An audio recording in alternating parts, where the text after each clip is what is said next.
Stream. Oh,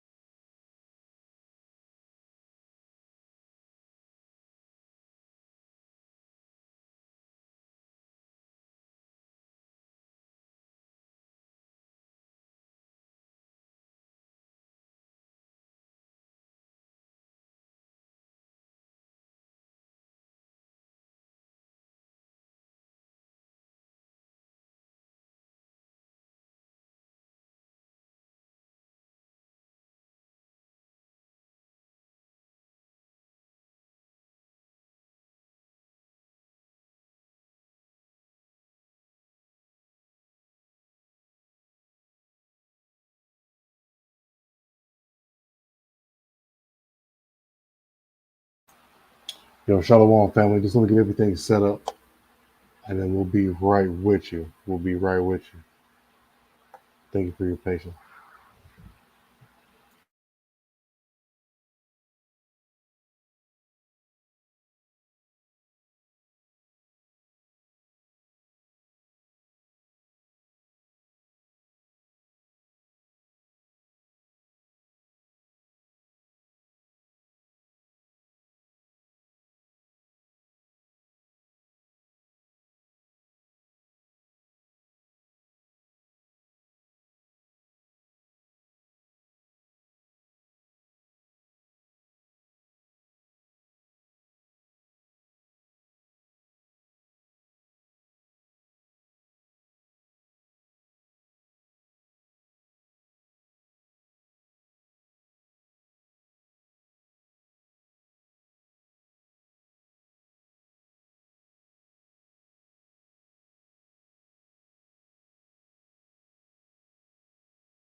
Yo, what's good, King?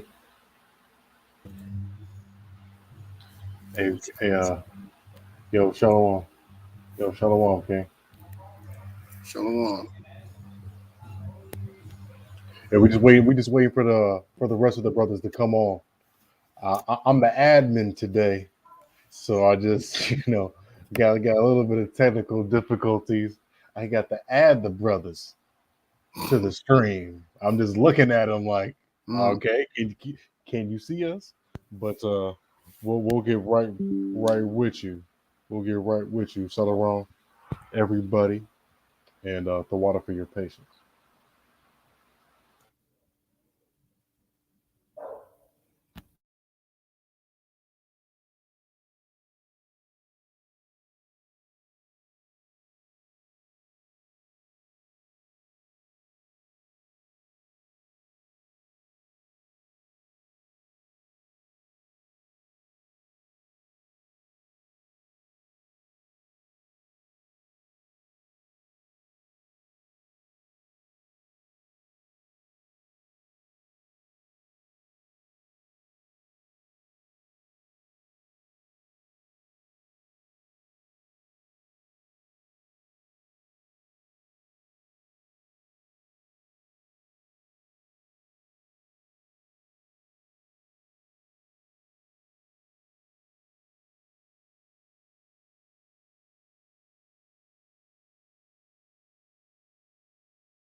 Yeah.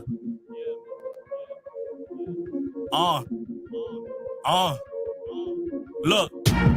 All black, all black, all black, all black. Every day, all black, and that's all facts. All facts. Niggas hating hard, cause I'm rapping hard. Tell Whitey it's a fact, Israel's back.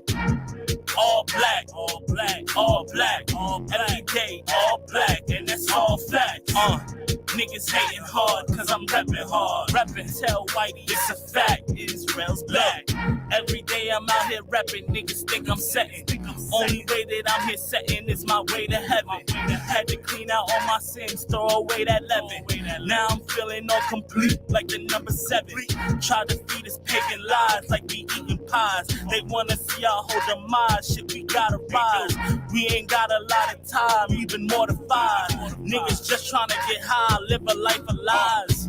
It's all facts, I'm really kicking this truth. I'm in the booth, I'm wilding out while waking up all this fruit. Ain't no half stepping, no lukewarm, too hot to catch the flu. If you ain't heard about it, just read about it, or the prophets were just like you. At least making sour faces from the silence I be breaking, trying to stop the cans from preaching that we shouldn't love these heathens. Damn, if you ain't about your people, then why you raising your fists? Why? Tell the Taliban the real Jews ain't ISIS, cause we, all black, all black, all black, all black. Every day, all black, and that's all facts. All facts. Niggas hating hard, cause I'm rapping hard. Tell Whitey it's a fact, Israel's back. All black, all black, all black, all black. Every day, all black, and that's all facts. All facts. Niggas hating hard, cause I'm rapping hard. Tell Whitey check it back, Israel's back. You love destruction of my people, thinking we ain't equal. Thinking cause you got us chained that we ain't gon' beat you. My team militant, them slugs ain't gon' never miss you. Beat you with them scriptures in them hands if there's an issue. We them zealots in all black, that's all facts. Wake up Jacob, they done took our life, let's take it back. 144,000 marching back to Zion. Got a lot of sheep and we got a lot of lions. If you with them nations, how you gon' get reparations? They take our style, take our swag, but never what we facing. Babylon the Great, Rome, Sodom and Gomorrah. We the Israelites, we gotta get up out this horde. All my blacks, tell them that we back, we here forever. Zephaniah 2 and 1, get it back together. My Latinos and you natives, this song here for you. They had you thinking that you whack. Go and tell them crackers that we all black, all black, all black, all black. Every day, all black, and that's all facts. All facts. Niggas hating hard, cause I'm rapping hard. Tell Whitey it's a fact, Israel's back. All black, all black, all black, all black. Every day, all black, and that's all facts. Niggas hating hard, cause I'm rapping hard. Tell Whitey it's a fact, Israel's back.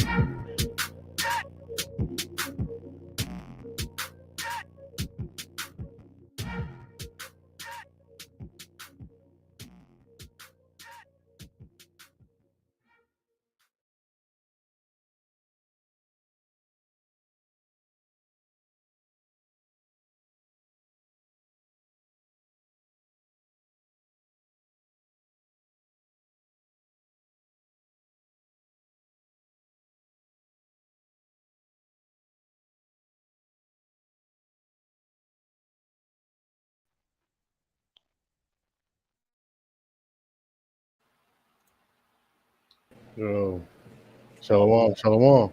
Shalom, shalom. How's everybody? Tuwa. Shalom. Yeah, man, we got an action-packed panel tonight. Let's get it. Yo, That's right. yeah, man. And to water for y'all patience too in the chat. I'm an admin now. I'm a little new to it, so I forgot to add brothers. You know, I was just sitting there looking funny. No, but I am Barack, and everybody wants y'all to introduce yourselves. Shalom to everybody out there tuning in. Please like and share the video. Please like and share this video so we can get it to as many people as we can. Shalom, I'm Ambassador Zion. Shalom. Aisha Yar. Shalom. Shamai one. Shalom, Ambassador Ariyah. Con. And there you have it. And there you have it, man. I need to put my ambassador on.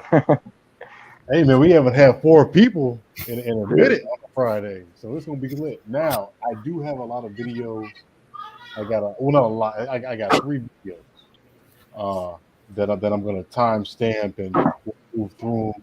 But it's been quite a 2 weeks. Been a lot going on. That's why the class is called "What is Going On in the World" Part Two. You know, we got to do a part 2 to it. So we're definitely gonna talk about the Roe v. Wade. You know, and then Hmm. talk about some other things too, as far as our community. Because Negroes like to get a bag and then diss their whole nation. You know, and it's just crazy because we got to understand that we're the Most High's chosen people, and now all of us is going to prosper in this kingdom. Now all of us is going to prosper in Sodom and Gomorrah. What's going on, Shaka? Shalom, man. Pieces and blessings be on to you. Shalom, Fresh Prince. Shalom, everybody in the chat. Man, but let me start by this, man. Like, we always got to fight. That's my whole thing is just fighting every day. I fought every day this week, fought against demons, fought against everything, fought against myself just to make it here again. So if you did sin, you can always dust yourself off, wake up, rise up, pray, and keep them demons away. Because we're the only people that have that ability to do that. So don't let nobody keep you away from your salvation because it's still attainable. We all make mistakes. I just want to let everybody know that, no matter what you're doing in the dark, you can always salvage yourself in that same darkness. So someday you can have your light shine too. Um, Hey, what's going on? I think okay, brother God, is up in you could here. get Oh, other go one. ahead. You could get Luke 18. That's a Okay, perfect scripture. okay. So at the first verse. And I'll bring it up. It's the book of Luke, chapter 18, starting at the top. And he spake a parable unto them to this end, that men ought always to pray and not to faint. Men are always to pray and not faint. That means don't get tired of praying. Don't think that the Most High is not going to hear you. The Most High's ears, they're open, man. So it says, do not faint. Do not get tired of praying. Go ahead. Saying, there was in a city a judge which feared not the Most High, neither regarding man.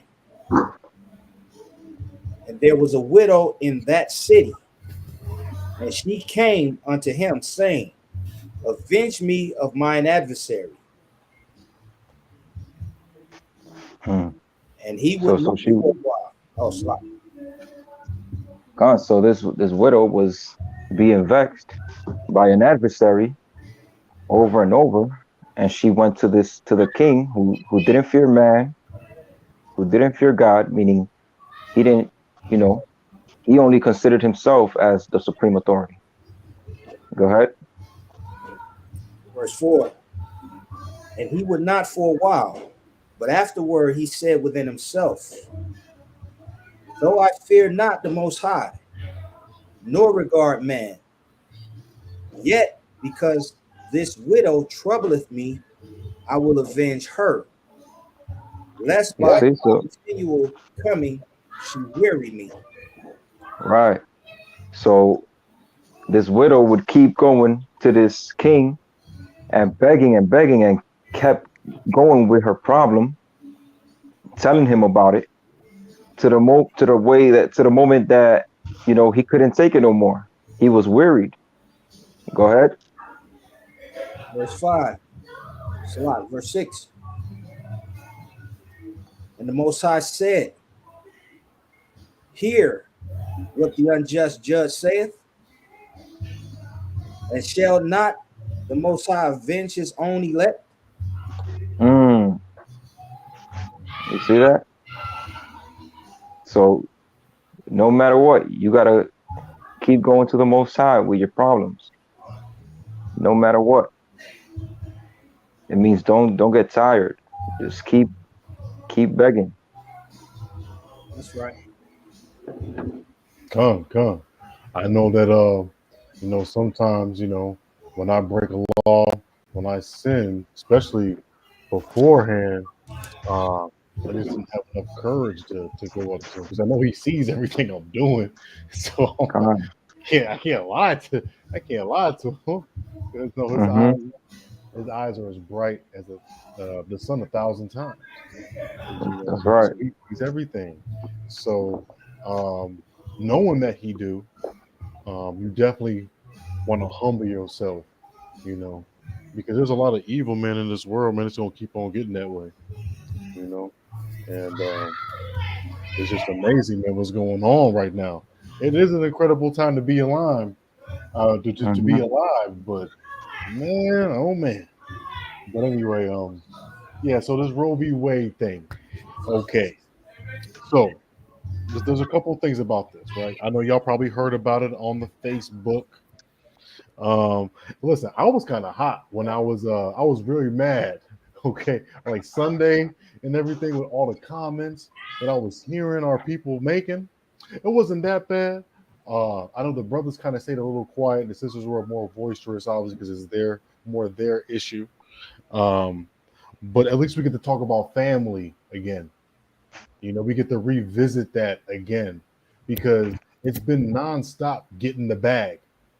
It's been nonstop getting the bag.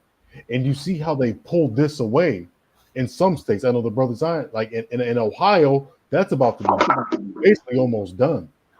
I know they had to turn away 80 women over the next 2 weeks last weekend. So 80 children were about to be sacrificed before that, you know. So let's keep that in mind. Now, Chicago, that's all we do over here is kill people. So it's going to be legal over here. I think New York is another one, and then California obviously is the next biggest one, right? Um, so they still got that thing going on, but at least now men and women have to start being more strategic with who they're going to deal with. Maybe that fornication, can be dealt with a little bit more seriously. It ain't gonna be, Papa Plan B or the man talking about get rid of my child, the next day after every weekend. Con. So There was go like ahead. there was like a meme or whatever. Like there was sisters and women online talking about, oh, now because of this, I'm gonna go on a sex strike. I'm like, okay, that's good. That's what we want. Well, that's what we want. They're going on a sex strike. Be like, damn, that's not a bad thing. So good job. It's working. Because you know what the key to a Proverbs 31 woman is that she girded her loins with strength, you know. And there is male abortion. Uh, You don't really, it's not mainstream, but it's called masturbation. And, that's unrighteous. And all unrighteousness is onto sin. I know we all have our different issues or whatever, but you don't want to be shaking the greatest men as far as the Most High is concerned with the same hand that just you doing your thing with. That's crazy. So we definitely want to sharpen that up too, because that has its own issues too as far as the men go. Because I know you thinking all Roe v. Wade these brothers gonna get on the women. No, I'm gonna get both of y'all. I'm gonna get both of y'all. It's gonna be even because the Most High is even.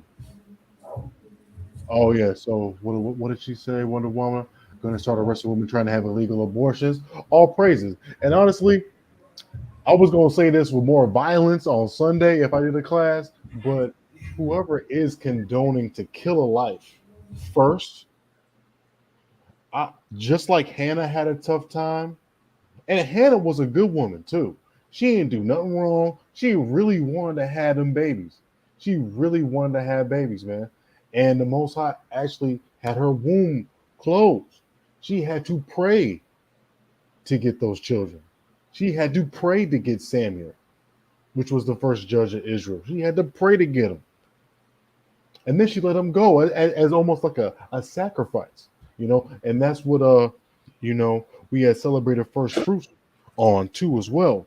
But to get back to the point, I mean, if y'all are celebrating this, if y'all are so proud, having birth is a blessing. It's not just an automatic thing. Your uterus. We're going to talk about trauma tonight. We're going to talk about trauma tonight. And one of the things that's traumatic is you doing that to your womb, to your uterus. What makes you think that you could just have another baby again? If Hannah couldn't, what makes you think that you could? I hope that the Most High closes up the womb of some of you that are so proud and haughty. And maybe you have to come back and pray, just like the brothers was talking about. You had to come back and pray 10 times harder. Build that relationship back up with them, so you can open your room, so you can have children. We don't kill life, man. We give life. I know we got the drill music. I know we got the crime and the murder. I know we don't need each other. We don't love each other. But that's got to change, because the Most High is making his way back. And I'm sorry to burst your bubble, but it's not you. This is not for you. So I have macro, which is the big picture, and then a microscope, micro issue. The big picture is they're not birthing as much anymore. They suffer from the whole feminism, get your bag first, have a family later. They got thousands, millions of people that look like me and you coming from the border. America is going to change in our favor. There's going to be a lot more people of color here. They check themselves, albeit by a so-called black man. Who y'all letting these white women call the N-word? It's just funny how that happens, though. But they need to get their numbers up. Their birthing rate is down. It's down. They need to get their numbers up. There's wars that's got to happen here. The Most High is making everything even, man. They got to get their numbers up. They're going to get stronger. That's a blessing to us too as well, because our numbers are lower because of abortion. 18 million. I'm not trying to bash. I'm just trying to say 18 million babies is gone. But in 10 years, we can outdo them and double them. We could outdo them and double them in 10 years. Yeah, you're right. You damn right. We could outdo them and double them. And I know they don't really be reporting our true numbers. I know they don't. They probably got our true numbers from the census, but they don't really be reporting that. But go ahead. You want to say something, brother? What we got to understand is that when those numbers are reported, they're trying to report numbers as if they're reported on an even scale. But there's no way that the numbers can be even when just speak about the so-called African American. We're at 12%. We're 12% of the United States. So the so-called Caucasians in the United States represent 60%. So if they're trying to say that our numbers are even, the same way that they'll put into the census report that when it comes to abortion that we're even as far as the abortions that so-called black people are having and so-called white people are having, is misconstrued because we're only 12%. They're 60%. So if you just do basic math, they're basically 3 times more number than we are. So if that means that we're even, then that means that we're aborting at 3 times greater of a rate than they are. So it's simple mathematics, but the way that they try to project the narrative of how they want to say that, we're even as far as the fact of abortions. They're misquoting it, man, by a great deal. Right. I mean, listen, man, if you're men out there, man, and you listen, I've been a part of those discussions as well. You buying your girl to Plan B and all these different type of things. Man, that's wicked, man. That's wicked. We made it out of slavery. We made it out of slavery. We built Black Wall Street. They bombed it. We came back again. And we still made something for ourselves. We made it all the way to this point. We made it all the way to this point. So no matter what your economic situation is, you got to communicate. You got to communicate. You got to communicate to the women that you're dealing with. You got to communicate with the women that you're dealing with. I seen a picture with Derrick Rose. He had his one mother's child, and then he had his new mother's child, but they were all together. I'm not saying that it happens like that. I mean, I know the man's a multimillionaire, but I mean, wouldn't that be beautiful to see people put all of their funds together and not let anything done in secret, not to delete a child just because you're trying to keep a secret? That child could be, I mean, listen, I'm not about getting the bag here. It's all about getting your salvation first. Because just like this ruling was overturned, the money could go away too. The money could it could be gone. It could be burnt up. It could be, hold on, where am I at? It could be dropped in this little fire right here. Pop, pop, pop, pop, pop. That money gonna be worthless. It's gonna be used for warmth, and that can happen any day now. Why do you think that they prop y'all up the way you do? Why do you think they want you single and independent? So you get shop, so you can buy things. You women are inflating this whole economy.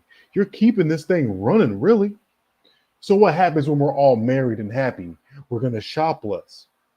We're not gonna get no Fashion Nova, Gucci, Louis, skimpy clothes. We're gonna buy school supplies for our children. We're gonna get more things for the house. We're gonna be frugal with our money. We're gonna save up for our children's education. And they don't want none of that. They want y'all to be single and alone. They want all of us to be like that. So we can shop until we literally drop, man.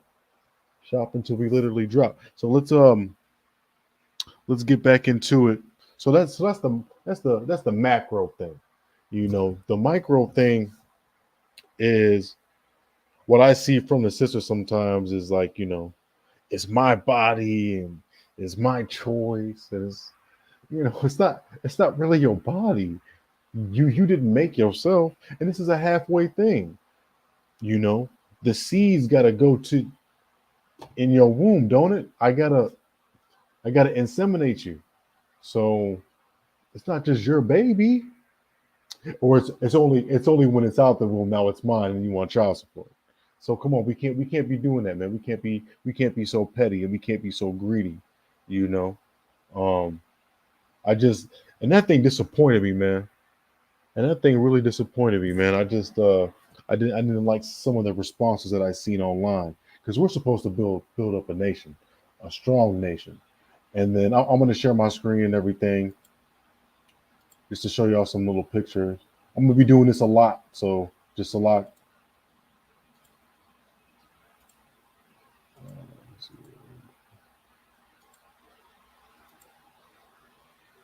Okay, here we go. So look at that. Look at that. Look at that. Barabi coming with flame, coming with these back. $500 million every year. And you know what they say? You know what the white women say online? I mean, on the YouTube, on the ABC, the NBC. You know what they be saying? This is going to severely affect poor women of color. But the people that's killing the children's getting $500 million. Can you imagine if you was getting $500 million? Can you imagine if you had free diapers? Can you imagine if there was paternity homes? Let's say you get pregnant, something like that, but you got a mansion to go to where other women are at that don't got no place to stay, and it's cool. And you can stay there all the way up till the child. I mean, 500 million, you probably stay there until that little boy 13. $500 million? $500 million? Man, yo. And they don't got no money for us. They don't get reparations. They don't get reparations. They don't get reparations. Okay. Next, but sure. What the hell? I don't know who she is. I don't know who this woman is. This is in Utah. I'm not gonna play the video because I'll break my damn computer. Excuse my French. Look at this. She's talking about look. It's gonna impact low-income women, but we just seen where the income's coming in from. So you're gonna give them $500 million, but it's gonna impact us the most. Oh, y'all some devils, boy. Y'all devils. Y'all some damn devils. And look who's on her shirt. A damn devil. Baphomet. The Baphomet. I don't know if she's really black. She look a little mixed. She look like her dad's black. But if that is a black woman, that's disgusting. Look at who they have here fighting to kill their children. Look at that, man. I got a good eye, don't I? All praises to the Most High, man. Look at that, man. Damn Baphomet right there. And I put a little Q around it. That's a question. Ma'am, what are you doing with that on your shirt? She ain't gonna delete her children. She ain't deleting it. She's capping. You will follow this white woman straight to hell. You will follow her there right there. You follow her there, man. You will follow her there. And good riddance, man. Because I had to come to the ain't all of us gonna make it, man. Up out of here, man. So that's whatever. Next one. Look at these young sisters, man. That's heartbreaking, man. That's heartbreaking, man. Keep your laws off my uterus. God. They don't know no better. They don't know no better. How old do you think these women are? How old do you think they are? Like 16, something? And they just want to be fresh? Come on, man. Come on, man. I hope that they don't do any of that nonsense. I really don't, man. That's crazy, man. That is absolutely crazy. Check this out. This is I can play the whole thing. This is fetuses feel pain from abortions. It's up to 15 weeks, though. This is what they're saying, that they'll fight the tools of abortion. They'll fight it. The fetus will. The little baby that you think it ain't a baby and it's an embryo. Yeah, they'll fight that. Yeah, my son will fight that thing. Yeah, my daughter will fight that thing. Yeah, because that's a life inside of you. It's your body and it's your choice, right? But what about that little girl inside of you? Come on, man. Come on, family. Look what we're doing to our children, man. We're eating our own children, man. That's what the scriptures we're talking about, man. We eating our own, man. Eating our own. Now that's it on that. That's it on that one. Let's go to another one. Let's go to y'all right. Queen Margaret. They eating their own. Like you said, they eating their own children because they think that if they have this baby, they won't be able to eat. So they feel like they're losing money by having the baby. And you know what? Yeah. It's about getting the bag. Listen. This is a very personal thing. I got people, you know what I'm saying, that's got that done now in mind. So don't think I'm just like this over righteous dude. Don't don't think that. I'll grab you from this damn camera right now. Dude, this is very serious, man. This is very serious. But you have to understand that these women, they be lying to y'all. They ain't doing it. Not at the rate that we're doing it. Brother Zion already told you. I think it was at, if we're 12% and we're doing 39% of the abortions, that's crazy, because I think they're only doing it at a clip of 26% or whatever that number is. I forgot to get the dynamics.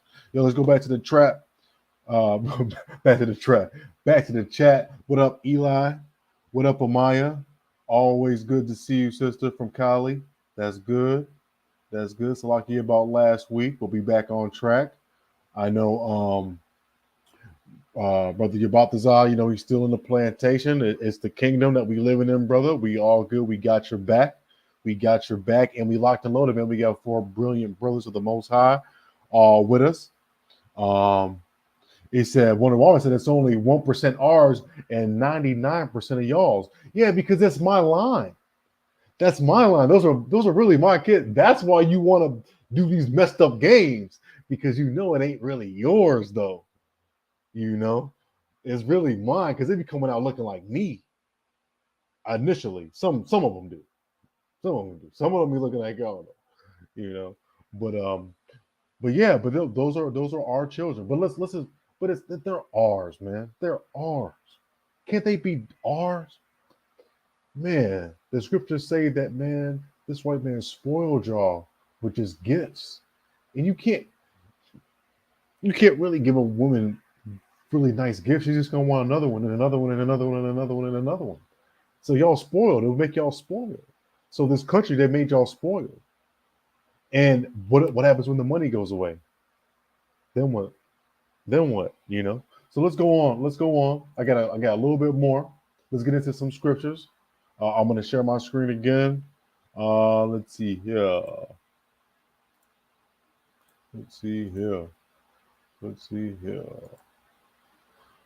Can I get Psalms chapter 127?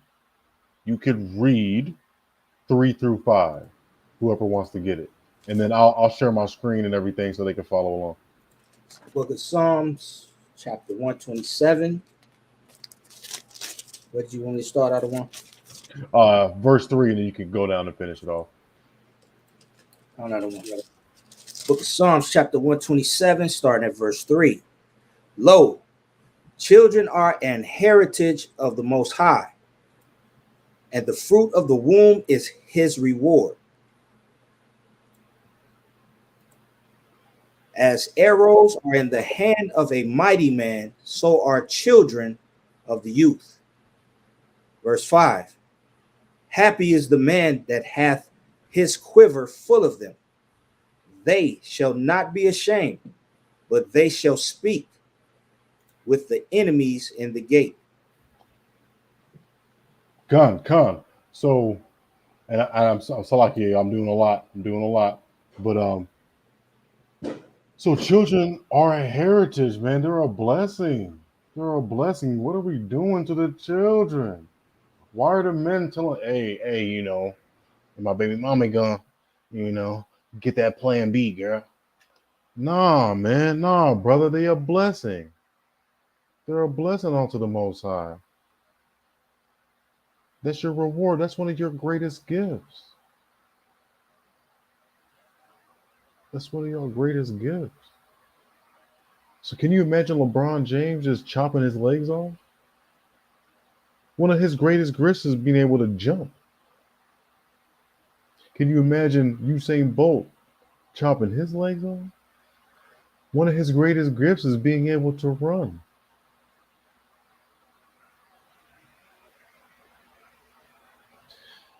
Oh, man. Lineage. Your line. They don't want this. That's why the bigger picture is they don't want to stop you from killing the kids. They don't want to stop us from killing the children, to sacrifice them to Molech, to sacrifice them onto the devil. They don't want us to stop, but they have to stop.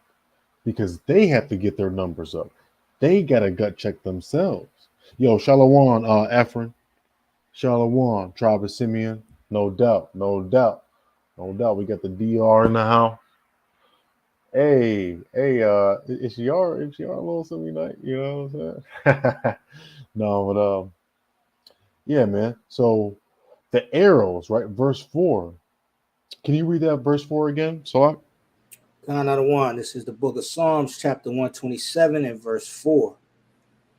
As arrows are in the hand of a mighty man, so are children of the youth. So are his children of his youth. So if I have some little ones, if we all on this chat, if we have little ones and we raise them and train them up in the way that we're supposed to train them up, they're going to be better than us. They're going to do these laws a little bit better. They're going to go to these feast days a little bit better. They're going to fight this power and this system and these curses a little bit better than us. And they don't want us that they can't deal with it. And it's going to be having a hard time dealing with that, because we're going to be training our future, but we're killing our future. No matter if it's the woman's fault or the man's fault, we're killing our future. But the best thing is that a remnant is going to get it. A remnant's not going to be doing these things, and a remnant's going to know that the children are special, that they're going to raise up, no matter what situation. You went through chattel slavery. That's why we're about to bring out the history, because y'all think it's sweet. Y'all think it's sweet. And I'm going to let nothing but girls do it. I'm going to let nothing but females do it. One of them was an ex-Black Panther. And this is all before I got into the truth, too. This is all before I got into the truth.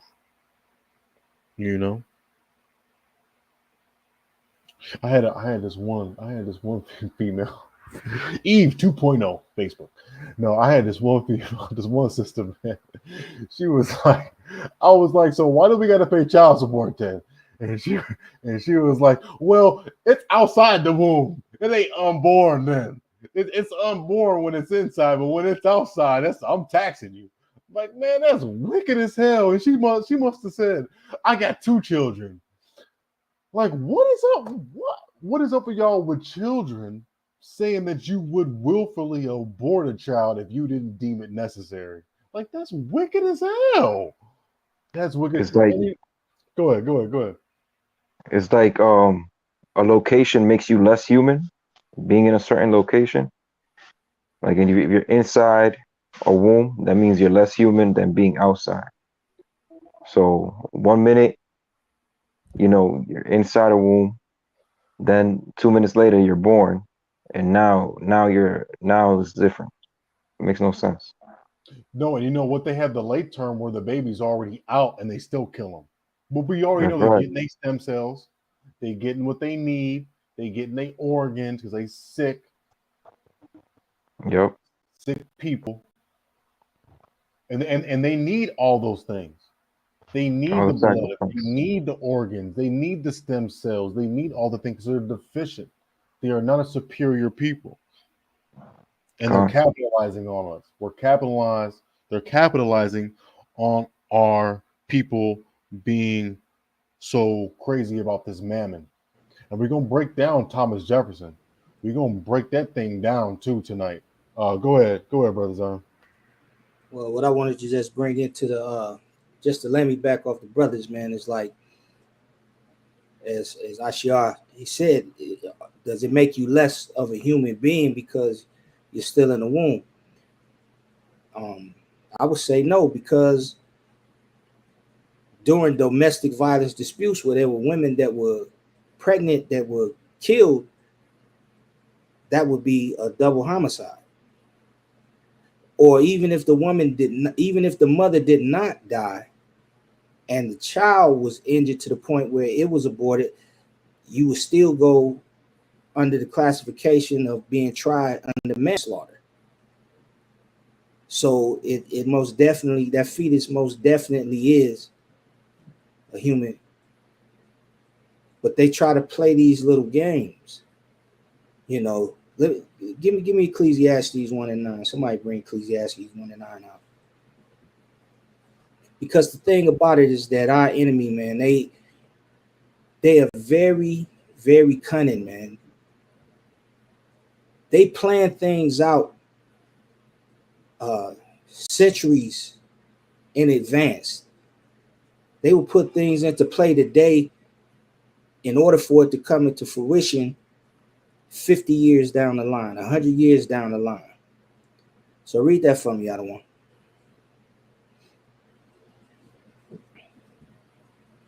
I'll read it. This is the book of Ecclesiastes, chapter Sure. 1, verse 9.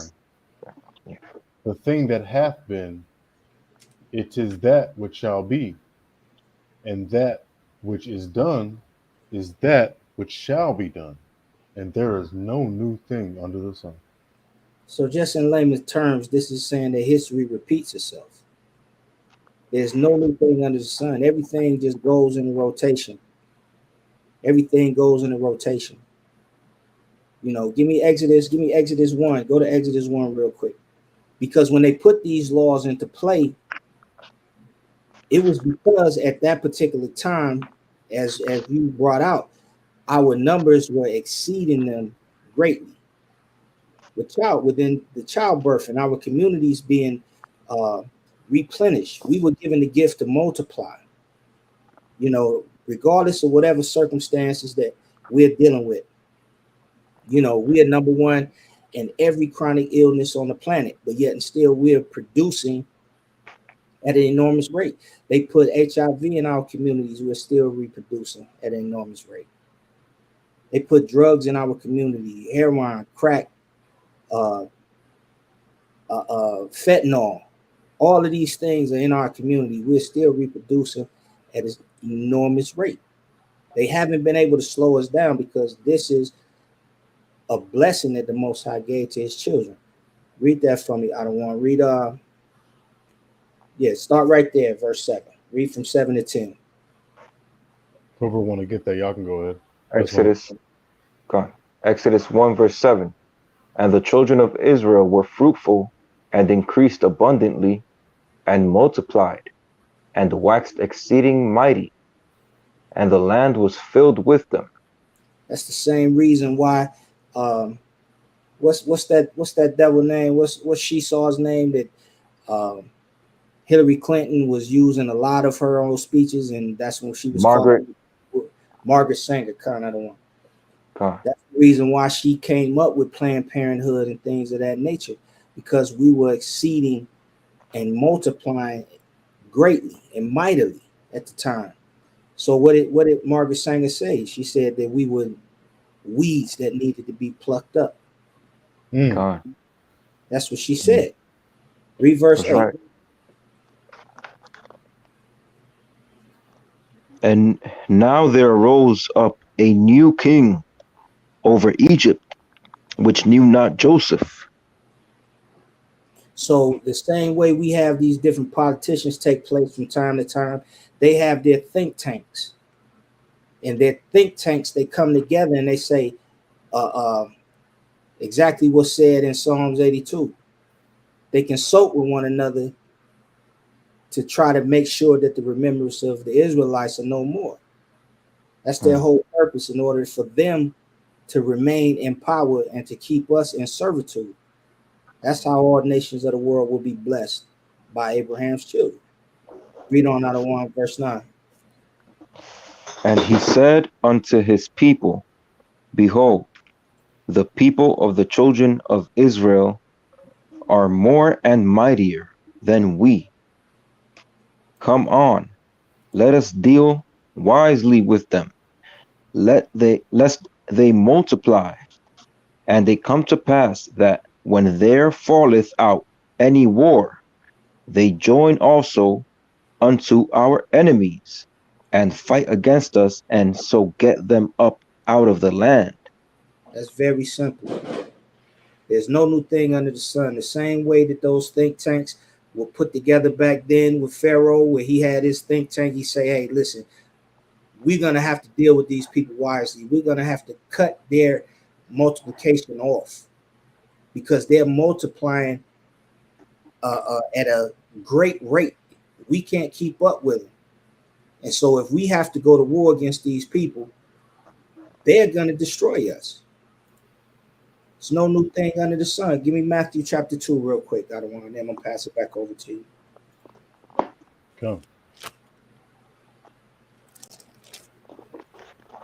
Matthew chapter 2. Let's start at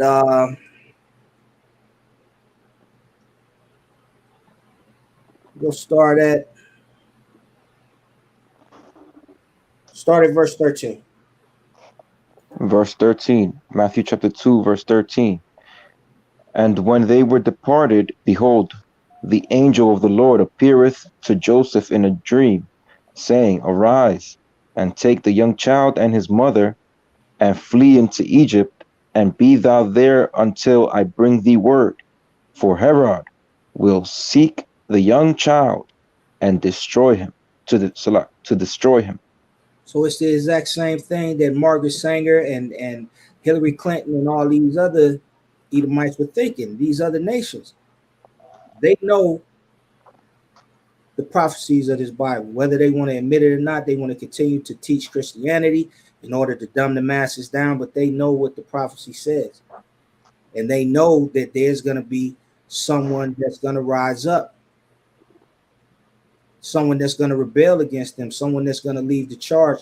That's the reason why they put so many stones in our way for us to stumble over. That's why, as you say, drill music is the most popular music. You look at the female rappers now, it's all about whole music. They want to make our daughters whores so that the Most High won't deal with his children. They want to keep us in transgression because they know that their time is short. Why do you think Esau walks so fast, man? When you at work with Esau, why you think they walking so fast? Why you think they're in a hurry to do everything? Because their time is short. God. Read on, Adawan.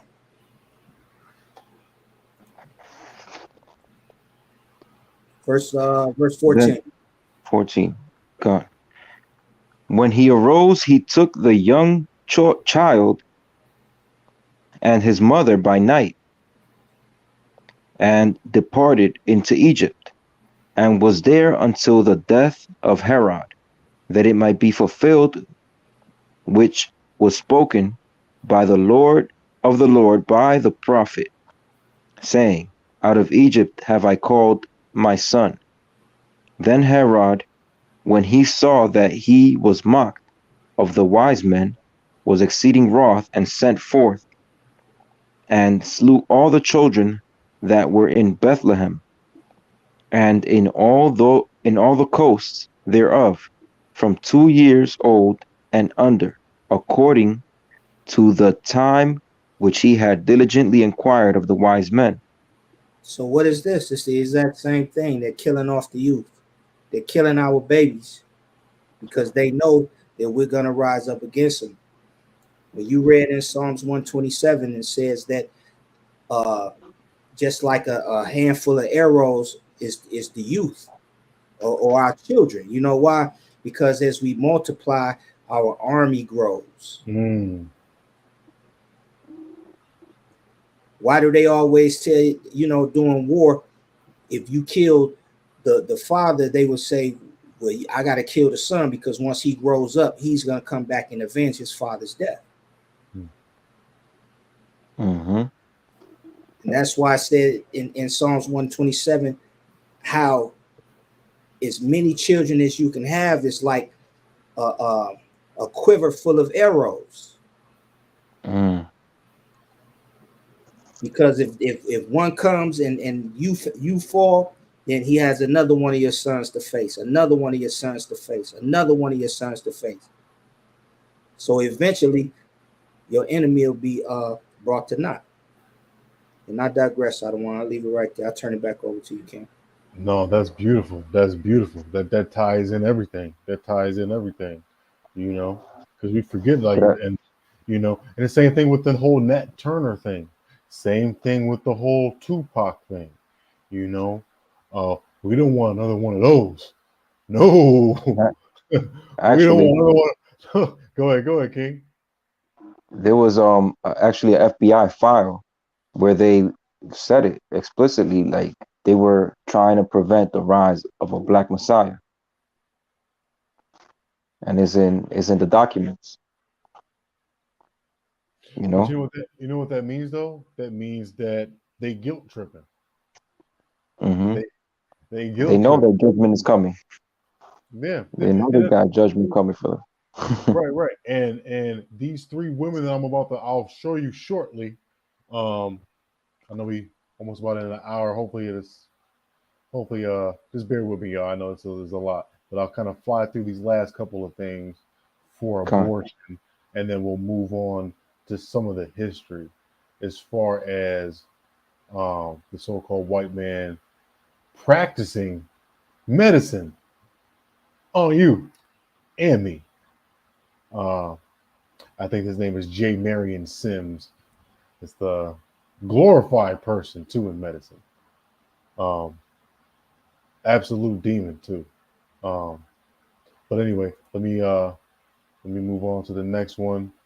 A lot of times, like you say, my body, my choice, right? My body, my choice. My thing is, when it comes to our body, um, it's it's a rental. This body is a rental, and when I return it, and when it gets returned, most likely gonna be like, okay, what's going on? Oh, okay, what were you doing in this body? Ah, because if it was my body, then I could eat swine, right? I could eat pork, but he told me not to eat pork in this body. So it's not my body, my choice. It's my body, Yahweh's choice, the Most High God's choice. So let's get Romans 9 and 21. Romans 9 and 21. Get that up on the big screen. A couple verses linked together. Just want y'all to get the picture real quick. Because that was this, like my body, my choice. Okay, but it's our child. So once again, man, it's just the whole selfish thing. But we have to understand, like, our women, like, you know, they spoiled over here. That's what they did was they spoiled our women for her to forget about the things that happened yesterday. They used to fight against them. They used to fight even harder against them than we did, you know? And that spirit is gone now, you know? That spirit is gone now. It could return soon. Hopefully it does. But a remnant of women have that type of spirit.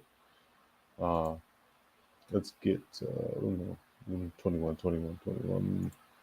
Yeah, if you could read Romans 9 and 21. con. Romans chapter 9, verse 21. Hath not the potter power over the clay of the same lump to make one vessel unto honor and another unto dishonor?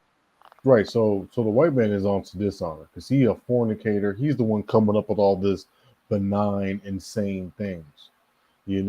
He's the one that's putting Juneteenth the same month as Gay Pride, and the BET Awards is now officially in June. It used to kind of be all over the place, but now that's in June too. So they're trying to really, just like what the brother Zion was saying, like they really trying to get us to stay in transgression. And they have to lump all of that together. They have to make us synchronized with sodomy. They had to get all of that because let me tell you something. Who wasn't on the streets? Black woman, Indian woman, East Indian woman weren't on the streets protesting with y'all. They love having children. They absolutely love it. Now remember, the best of their people come over here too. Only the best of them and the brightest of their people could come over here. And I'll talk about this when we segue into these other nations that say that we can't get right. Because when you look at their countries, they ain't right over there. but they come over here to stunt. And then when we get the bag and we move out of our communities, what do? We stunt on our own people as well. And we say, yeah, why can't they get right? Instead of helping, we just make fun of and we put down and then we join the nations. You know, so the potter has the power over the clay. The Most High God made me. He can tell me what to do. That's not your body. That is not your body. Give me 1 Corinthians 3:16. And then we'll go into the Margaret Sanger thing. 1 Corinthians chapter 3, verse 16. Know ye not that ye are the temple of God, and that the Spirit of the Most High dwelleth in you? But it's your body, though, right? But the Spirit of the Most High is dwelling in you. So how is this supposed to dwell in you when you're putting these foreign objects in your body? When you're letting the so-called white man, the so-called, even it's funny because the East Indian man won't kill his children, but he'll kill yours. You see that? And how is he gonna dwell in you when you're claiming ultimate authority over yourself? Mm-hmm. You know, the Most High is not dealing with that pride. Come. If I can, I don't want. Can I bring out a precept? Go ahead. Come. Let's stay in the same book. Let's go to chapter 6. Come on.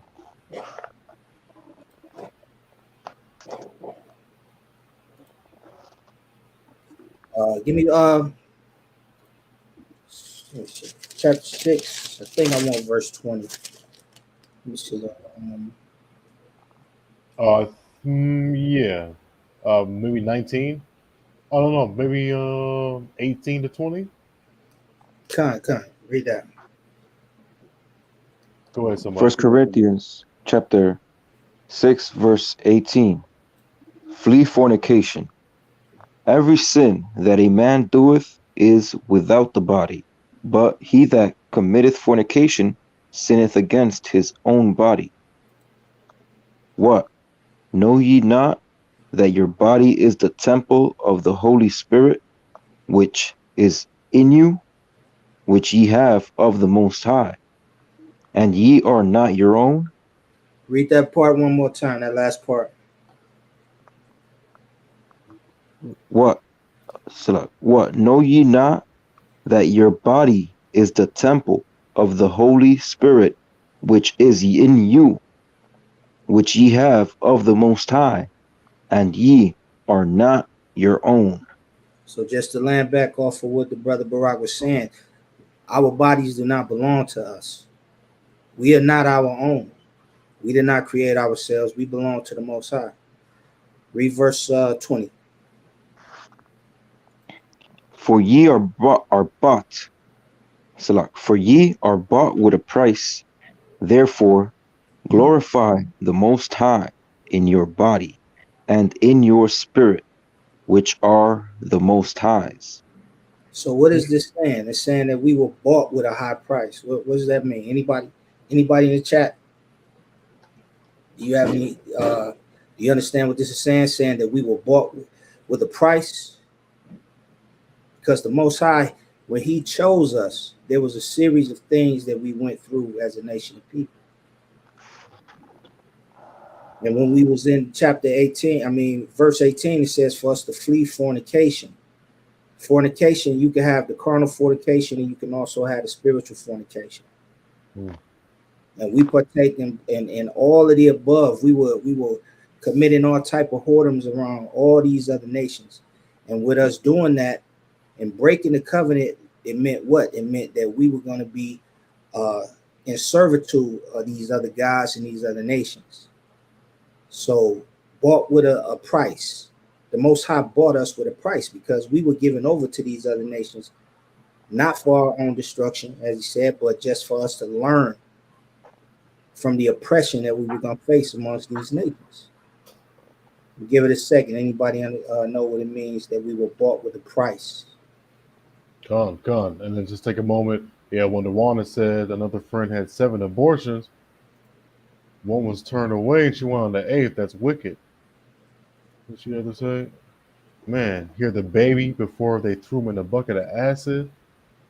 Wow, that's wild, man. That's wild. Hey, Nacham Gad, what's going on, brother? What's going on? We got Sister Lady T, Shalom, sister. I know you joined us. It's about to get real, so stay tuned. Like and share the video. All 13 of y'all watching, all praises to the Most High, and bless y'all. Uh, can you repeat your question? If not, we can move forward. But Okay, what it is that I wanted to go into, like I said, 1 Corinthians 6 and 20. It says 19. It specifies that our bodies do not belong to us because we were bought with a price. Being bought with a price, basically, we all know or are very familiar with Deuteronomy 28 and 68, where it says that we're going to be sold unto our enemies and no man could buy you, right? No man was going to buy us out of these captivities. Let's go to the law. Give me Deuteronomy, Salah. Give me Leviticus 25 and 25. Let's go to the law to show what this is talking about. Deuteronomy chapter 25 and verse 25. I mean Leviticus, Salah. Leviticus chapter 25, verse 25. If thy brother be waxen poor, and hath sold away some of his possessions, and if any of his kin come to redeem it, then shall he redeem that which his brother sold. And if the man have none to redeem it, and himself be able to redeem it,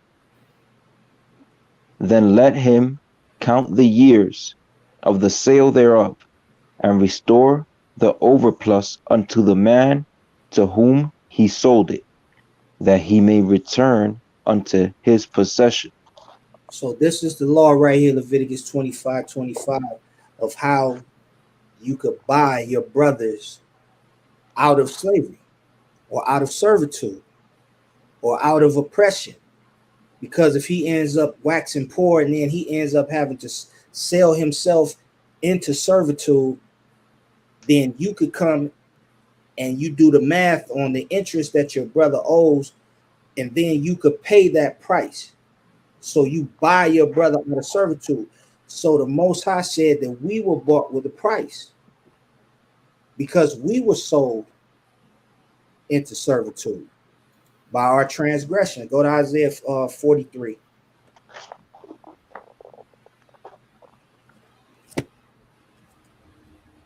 Isaiah 43, start at the top.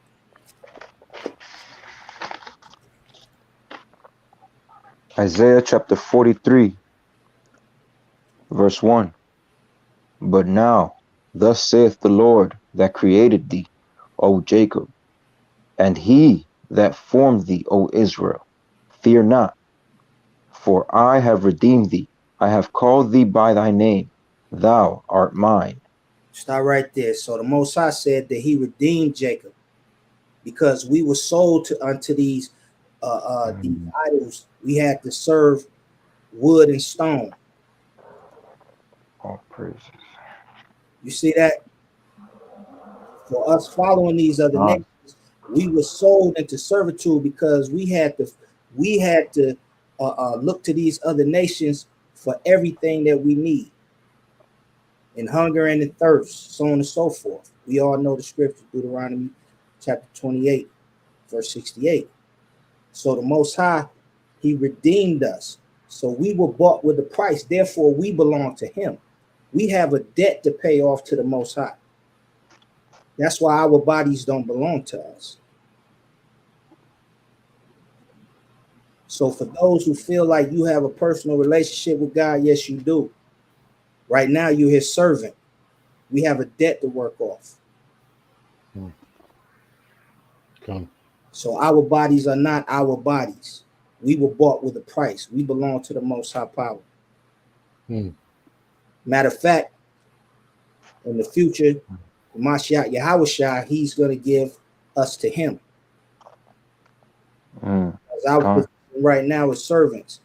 Once we endure to the end and we overcome all of these unclean habits that we have, then we could be joint heirs with our brother Hamashiach Yahushua. But right now, we are servants. So we have a debt to pay. We're bought with a price. And our bodies are not ours. So I digress. I'll let you bring it out. I don't. No, and that was once again that was beautiful because what that is, and that's being humble, that's being meek, that's understanding your role as a creation on this plane that we exist on. You know, our sole purpose is to worship and obey the law, statutes, and commandments of the Most High, which we don't.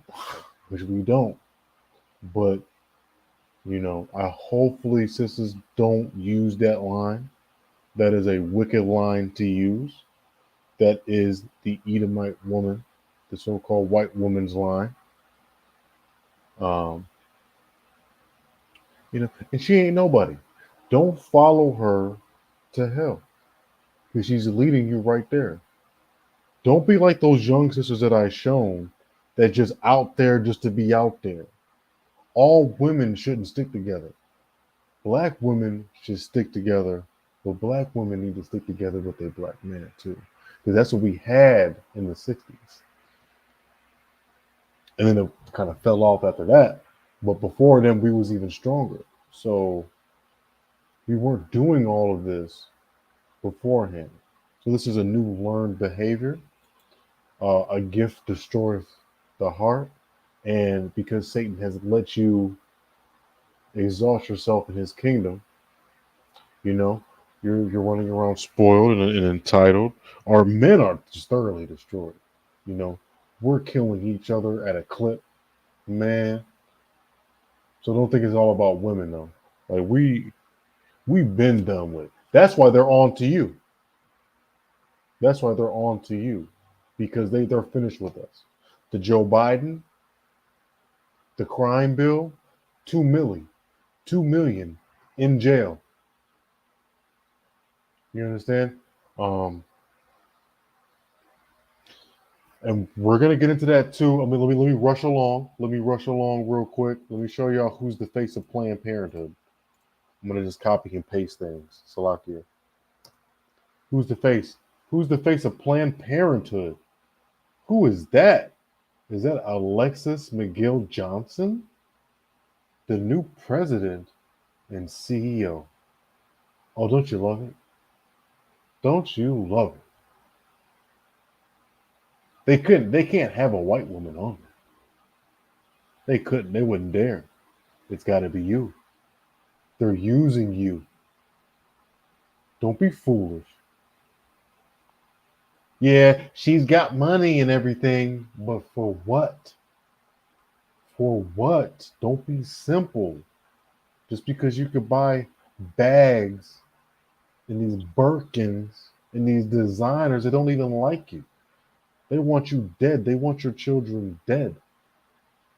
And they prop women up like this. I don't even know if she looked like she could be, but this is what you're looking at. You're looking at whiteface. It's a black woman playing as a white woman because she will sell her people out for that paper. I won't even get into her salary. I won't get into it. But this is y'all foremother right here. This is what y'all want. This is what y'all want. Hold on, let me stop sharing and let me go to this clip. 22:36. So lucky, man. I got a whole bunch. Okay, we gotta stop the screen, share it. Stop the screen, share it. Let's see, share screen. Window, Edgecad, Margaret Singer. Y'all ain't get this one yet. Y'all ain't get this one, man. Come on, man. That's what we do over here, man. We get receipts, man. This Margaret Singer, man. It's all the way back. I told you, I'm the YouTube baby. I be on here. I be on here. I be getting them black and white joints. I be getting them black and white joints. That's the bitch right here. Excuse my French. That's her right here. That's her right here. I pulled her up. I'll give receipts. Man, Right, pull up our go ahead. Hold on. I got you. Let's get it. What is sin, Margaret?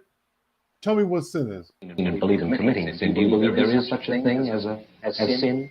I think the greatest sin in the world is bringing children into the world that have disease from their parents, that have no chance in the world to be a human being, practically. Delinquents, prisoners, all sorts of things just marked when they're born. That to me is the greatest sin. People. She said that to her is the greatest sin. That to her is the greatest sin. Listen to this devil babble on real quick.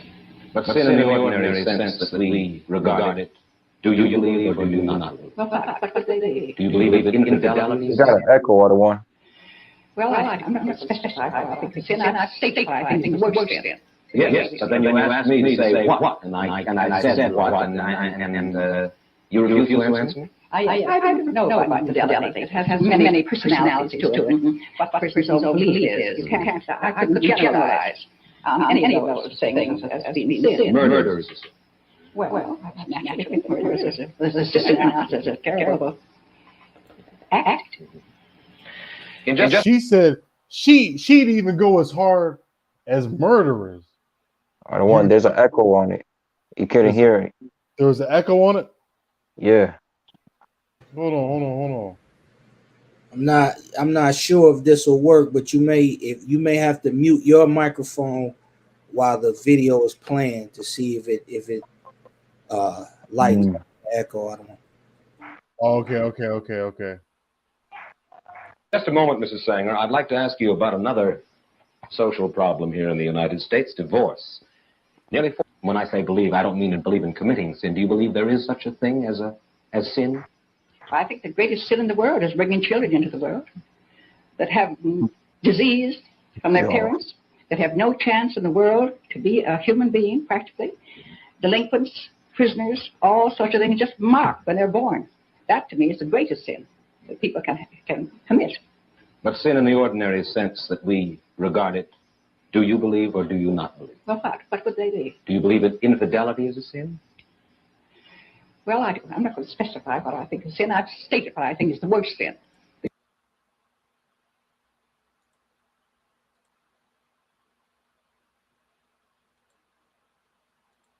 Could y'all hear? Con, the audio is good now. The audio was good? Oh, yeah. Wow.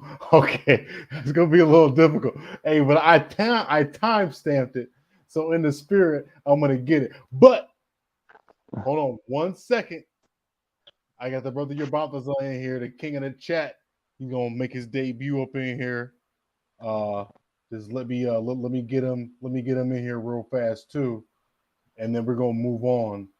We're going to move on to other things. We're going to get historical on you. We're going to get historical on you. Okay, so that's done. We got that going. Damn, that sounds like a straight demon. No, but you know what? Like, that's devil. eugenics. That's eugenics. What black women are They're so the greatest. simple. They so simple when it comes to that, though. They don't know where it came from. Con. They enjoy the liberty of doing it now, but they don't know where it comes from. You know, you enjoy shopping now, but what happens when the money's worthless? I hear all the time, just to digress, I hear all the time the checklists of men and women on what they want in a man, what they want in a woman. God being good with the scriptures, being well versed in scriptures, having a connection with the Most High, that's not discussed. That's not discussed at all. You know, but when the money fall away, that's probably going to be the number one thing. Are you good? Do you have protection, brother? Can you protect me? Are you good with the? Do you know? You know, it's gonna change real quick. Just like this changed real quick. It's the whole thing's gonna change real quick when they're putting the money in the fire to keep warm. You know, when they putting it, you know. Well, you know what I think? I think is going on is they're like, shaking up a can of, like fumes of, combustible fumes. Like they're ready, like they're sowing chaos because the radical change that happens so quick, they know that it's gonna cause an uproar of the people, and it's like they're creating this instability, you know. Con. Let me get. I'm gonna get one of the sisters out now. I'm gonna get sisters out now. The first time I'm doing this. So let me see here. I'm gonna share my screen. Yo, Shalom. Shalom. Shalom. Con. Good to see you, King. Hey, Shalom, man. Shah Shabbat family. Glad to be here, man. Sorry for my absence. The water to the brothers who stepped in, Sergeant Zion, the brother Aishia, and obviously Ambassador oh my God, I'm slipping right now. Arya, sorry about that. That's my bond. My bad. Hey, you been going in out of one. I've been in the background listening.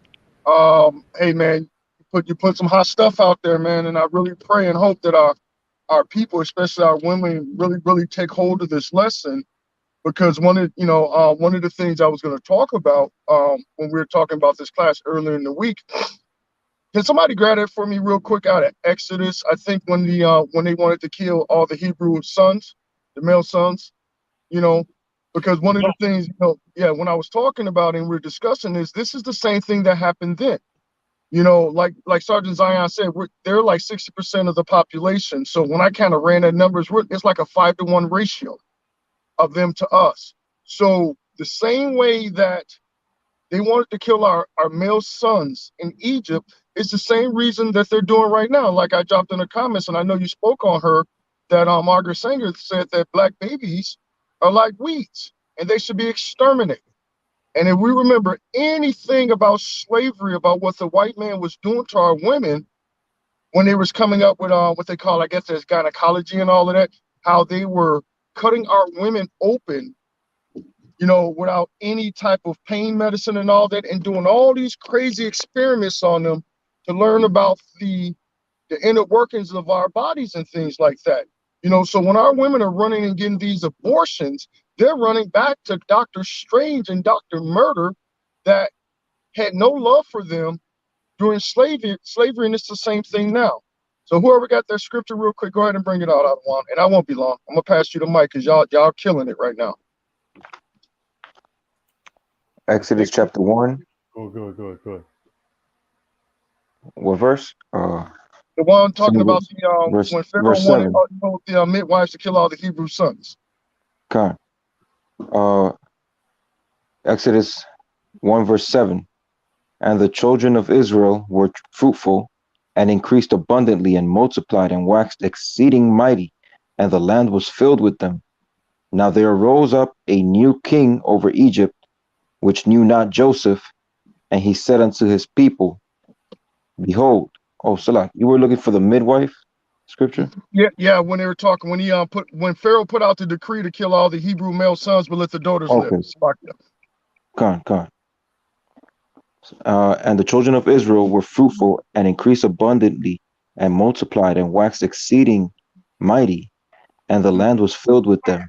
Now there arose up a new king over Egypt, which knew not Joseph, and he said unto his people, behold, the people of the children of Israel are more and mightier than we. Come on, Mhm.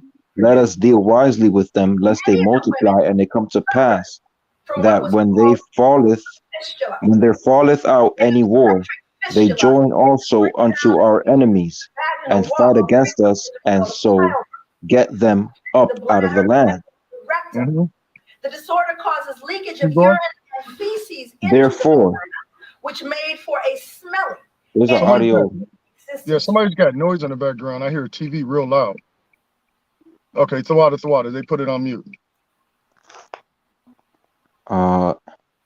And he said unto his people, Behold, the people of the children of Israel are more mightier than we. Hmm. Come and let us deal wisely with them, lest they multiply. Also, like I read that. Yeah. They did set over them taskmasters to afflict them with their Hmm. burdens, and they built for Pharaoh treasure cities, Pithom and Ramesses. But the more they afflicted them, the more they multiplied and grew, and they were grieved because of the children of Israel. Right, we could just drop it right there. So as we see right there, and for those who are aware, the Pharaoh put out a decree or a law to slay, told them that the midwives, that when the women of Israel gave birth, to kill all the first male born childs, but let the women live, right? So let's think about it. During that time, we were growing mightier and stronger than them. So guess what's really going on right now? Because once we put aside our women, if they do what they're supposed to do, and follow the Most High and become servants and give up this kingdom, guess what? Our numbers are going to grow. We're going to grow so fast as a nation because we produce way more than they do, right? So their fear is that um that if we continue to grow and we're not aborting our babies, guess what? We're going to overpopulate them. We're going to overtake them. Give me 1 second, I'm in one of my classes. They're going to overpopulate. We're going to overpopulate them, and we're going to take over and become the majority. Now we know 2/3 of our people are going to be put to death. But the real reason why they want us to do this, because they want to keep our numbers down. How do you keep a people in poverty? Through the system that you create. How do you keep them there? By not allowing them to populate. That's the biggest thing that they're afraid of. We see the science out there that they're not reproducing like we are in Europe, and the white population is declining, and they can't produce like us. That's the purpose of why the Most High put this spirit upon Esau to remove that law. And I'll go ahead and digress on that. Go ahead, King. Come. All right. So with that, I'm gonna go into the medical side of things. I'm gonna get one of this. Now, this is gonna be a little complicated because I haven't had these complications before. I can usually hear along with the video. So we're gonna see how this thing goes. The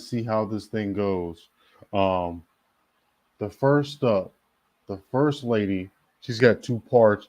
She is cold. Joy DeGroy, Dr. Joy DeGroy. She's gonna bring out that history. So like I don't want, but you can't mute your mic and still listen to the video here along. I mean, we're gonna have to test run it. Okay. I usually don't have complications with this, because maybe I can play the video on low, and maybe we can see how that goes. Yeah, but let's see what's going. Let's see what's going on. Let's see here. 38. So let me go back here. Let me share the screen. It's a lot of family. This is the only thing, because now it's like I'm kind of nervous now, because I want this to go A1. I want it to be A1. This is very important. These are videos that I've seen before I've gotten into the truth. I said these are videos I've seen before I even was anything Israel. Okay? Look at this. This is 2006. I'm in high school watching this, man. So I was really with it though. Because remember, I went to a predominantly white high school, and I got really rebellious when they took down pictures of Malcolm X and they kept up the ones of Martin Luther King. So I was with it. I was with it. My junior year, I was with it. Okay, but let's try to catch her. I know she's gonna talk about a couple of different things, but I'm gonna try to catch her and try to get on her level. I'll put the volume down. Just let me know though if y'all can hear it without an echo. And he cut into black women without any anesthesia. Or spoon. Some things that I tell you, this moves into chapter 3. I need to talk about J. Marion Sims. Could you find his picture? Y'all can hear good? Con. Yes, he came earlier. He cleans up nice. J. Marion Sims, let me tell you a little bit about Jay. How many people, you know him, there are huge statues and edifices for this man. Great thing. How many people in the room know what a vaginal speculum is? For those young men or men in the room that we've lost you there, what a vaginal speculum is, it's an instrument that was created to open up the vagina so folks can kind of peer in. Now, so this isn't the only time that they was invading you, and this is when you were property, black woman. This is when you were property. Hold on, I'm gonna let her do her Marion thing. Sims is the individual credited with that creation, and he is touted as being the wealthiest physician to have ever lived.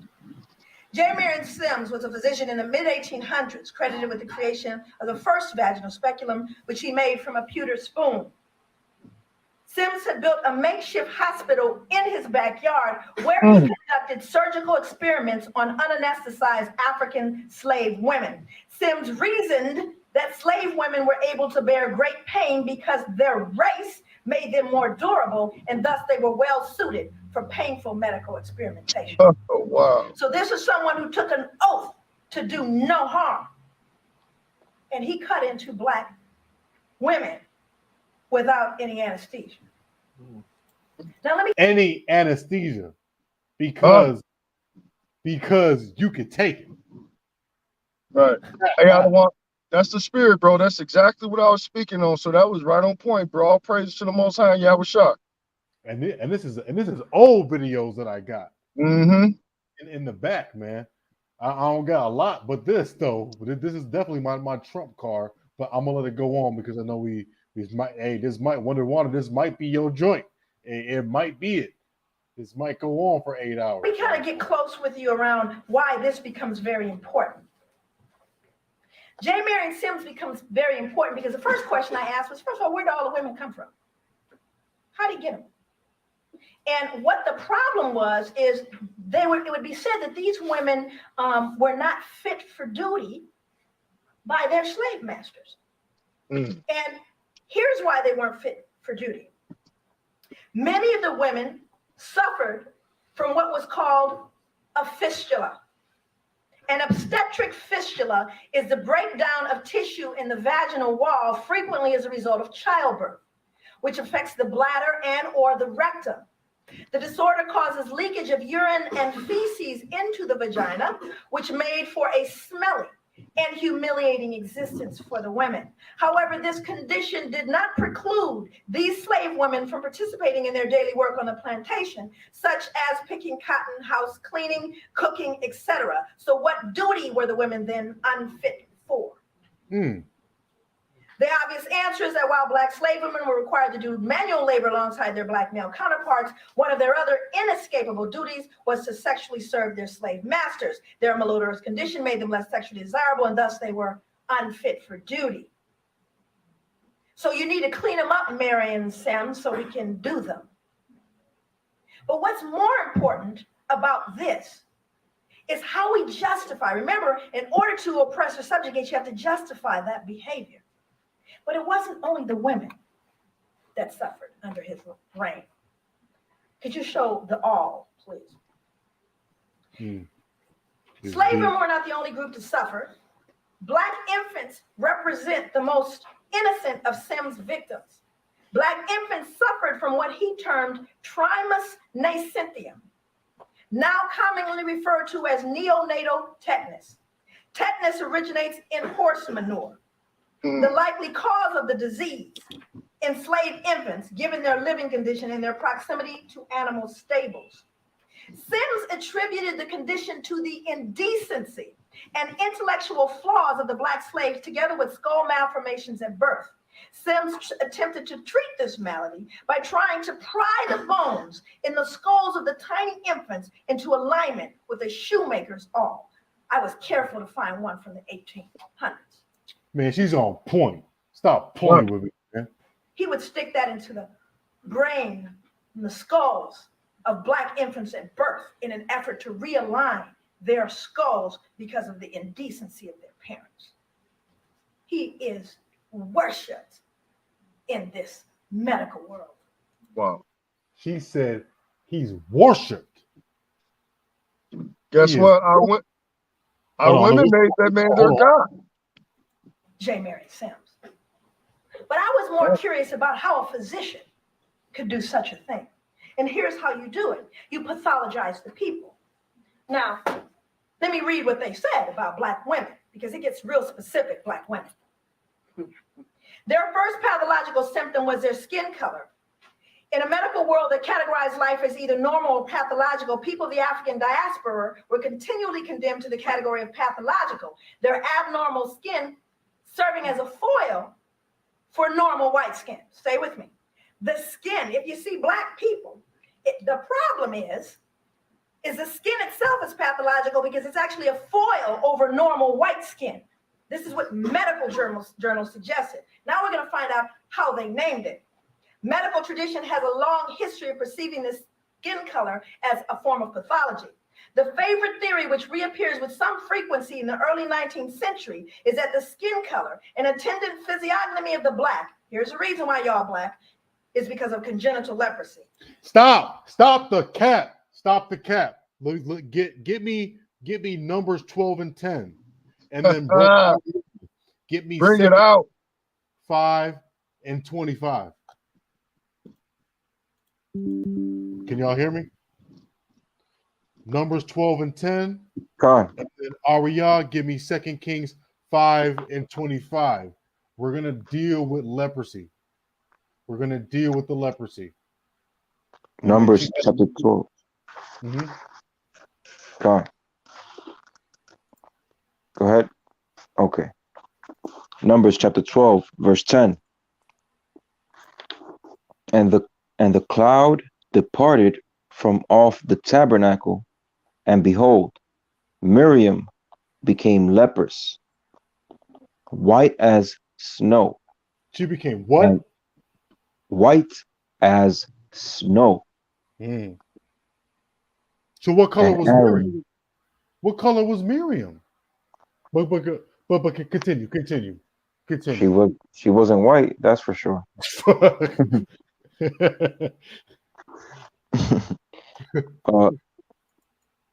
White as snow, and Aaron looked upon Miriam, and behold, she was leprous.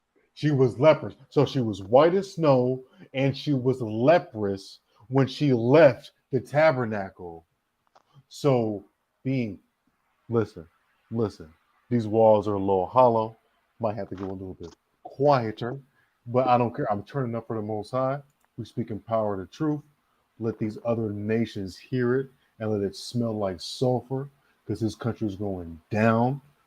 And what you did to us, we will remember. Shout out to that sister Joy de Greur. She is on one. Let me get 2 Kings chapter 5. Let me go down. Man? Huh? What did he just do? Sorry, Salakia. Oh no, you good. Okay. So let's go chapter 5. Let me get 27. Count number 1. This is the book of 2 Kings, chapter 5, verse 27. The leprosy therefore of Naaman shall cleave unto thee, and unto thy seed forever. Mm. And he went out from his presence a leper as white as snow. Because Naaman was a servant and he was doing some bogus things. He just, when in the Old Testament, you know what I liked about the Old Testament? When you dealt with people a certain way, you would get punished. When you would lie to people in a way, you would get punished. It didn't have to be murder. You could just be untruthful and your ass would come out looking like a whole ghost. You could lose an eye. You could, because the character of a man, the character of a woman is everything, So that's why I do like the Old Testament. Yeah, it could be harsh, but I do like it because that shows you that the Most High is not playing around. His servants aren't playing around. You understand? And Wasn't that mark put on when the Most High cast Cain out? Didn't that mark he received, was it also leprous? So that everybody else knew not to kill him because he looked unclean? Come.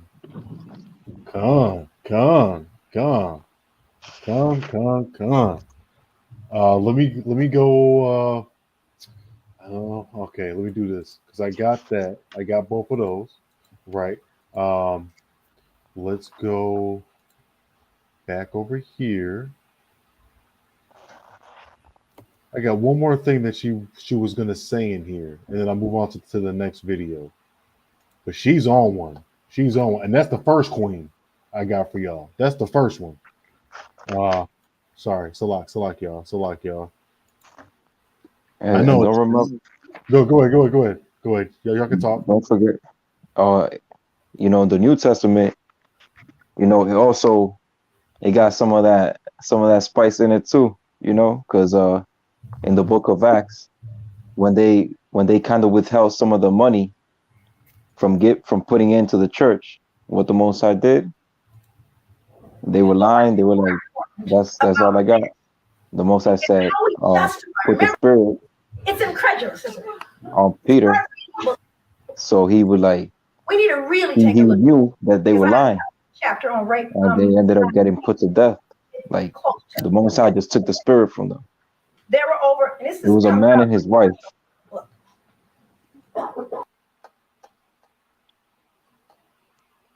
Come. I know. Okay, so now we're gonna get into it. We're gonna get into it. I found a good little start. Let's share the screen. Let's let her go in. In a social work book, it states that there were over 600,000 mixed race babies born in the mid 1800s, based on the census. Now, this was during miscegenation. That means it's illegal to marry. So, who was sneaking out back and who was raping whom? We have numbers. Young girls rarely made it to their teens before they were raped. But let's put that in perspective as a social scientist. Now, I want to get into the fact that we were lustful, because then you see it's their fault, isn't it? Surely I raped them, but didn't they deserve it? Now we need evidence of how we know they're lustful and immoderate and immoral. Here we go. Their protruding buttocks and genitals were offered as physical evidence of their pathology. Anybody up there with a big butt? Anybody with a big butt out there? There you have it, you slut. Come on, man. Stop playing with me. Stop playing with me, man. Stop playing with me, man. That's what they on, G. But now flash forward. Now fast forward to this. I'm not gonna play the video. I ain't gonna do that to y'all. Look what you talk about, man. Plan B. BET Awards too. BET Awards. What do you see on the BET Awards? Naked slaves running crazy. It's a whole bunch of nakedness. Come on, man. I don't know what's going on with this sister. But come on, man. Stop playing. Let's go on to the next one. I'm gonna go on to the next one. Y'all can input while I do this real quick. Yeah, but man, but it's wicked, man. And that was and I'm still on the first sister. I'm still on the first sister. I know it's gonna be a little bit longer than I expected. But the water for everybody. Because this definitely needs to do this. Okay, let's see. Okay, yeah. Hey, Oh, that's that should right. be scary for all our women out there. Just listening to this information should have them on fire on the inside. The same way that they want to fight with their brothers and show hatred, they ought to feel that same way towards the people that created this system and created all of them for our destruction, man. That is wickedness that we're listening to. And the sister's doing an excellent job of breaking it down. I mean, you talking about daggers. Those are straight daggers. And our women that are still walking around in this mindset that this is the way to go, you need to pull them knives out of your back and get over that post-traumatic slave syndrome. What's that term they call it, Zion? When you fall in love with your oppressor, what's that term, Zion? What is that? That's Stockholm syndrome. Stockholm syndrome, man. And it's funny, and I'm glad he's giving a little time. It's interesting. I was having a conversation with one of my old school partners. He's a hardcore Muslim, right? Fruit of Islam, right?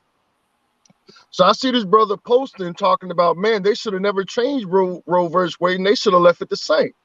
And we having a little back and forth. So I called the brother. I'm like, bruh, how do you say that? He was like, well, it was on the law. They should never change it. I said, that law was only on the books for 100 years.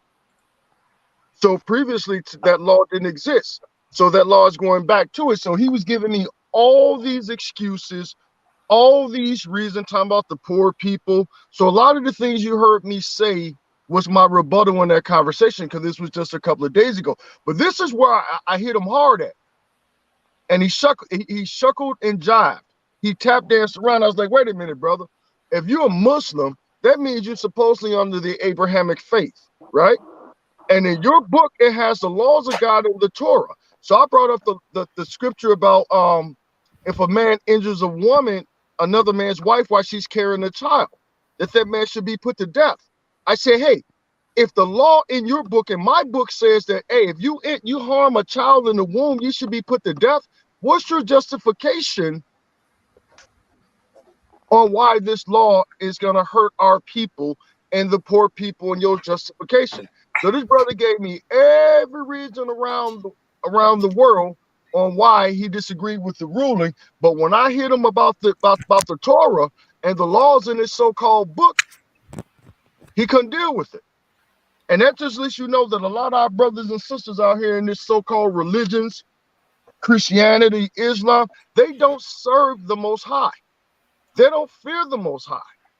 Whether you want to call him God, Allah, Elohim, Yahweh, Jesus, you don't fear him, because if you feared him, you would not be friends with the world doing the things that the world is saying is okay. You know what I'm saying? It just really blew my mind that a brother would really, really think this would be beneficial and had no clue about Margaret Sanger, no clue about Gloria Steinem and the CIA COINTEL program against our women, like J. Edgar Hoover did against the Black Power movement with our men. So obviously, a lot of our people are still lost in the sauce, man. They drunk in the philosophies of America.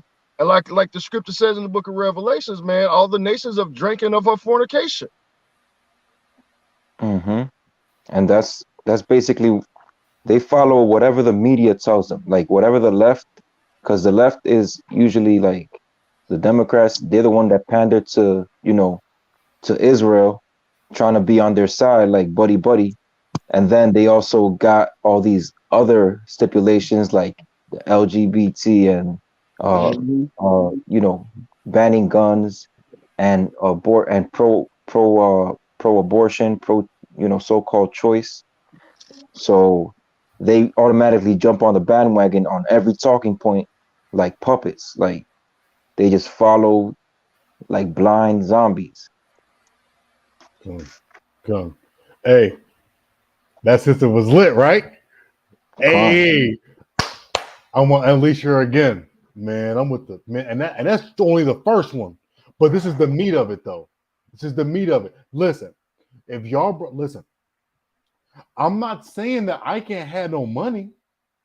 I'm just saying, as a people, as a nation of the Most High's people, we can't all get it here.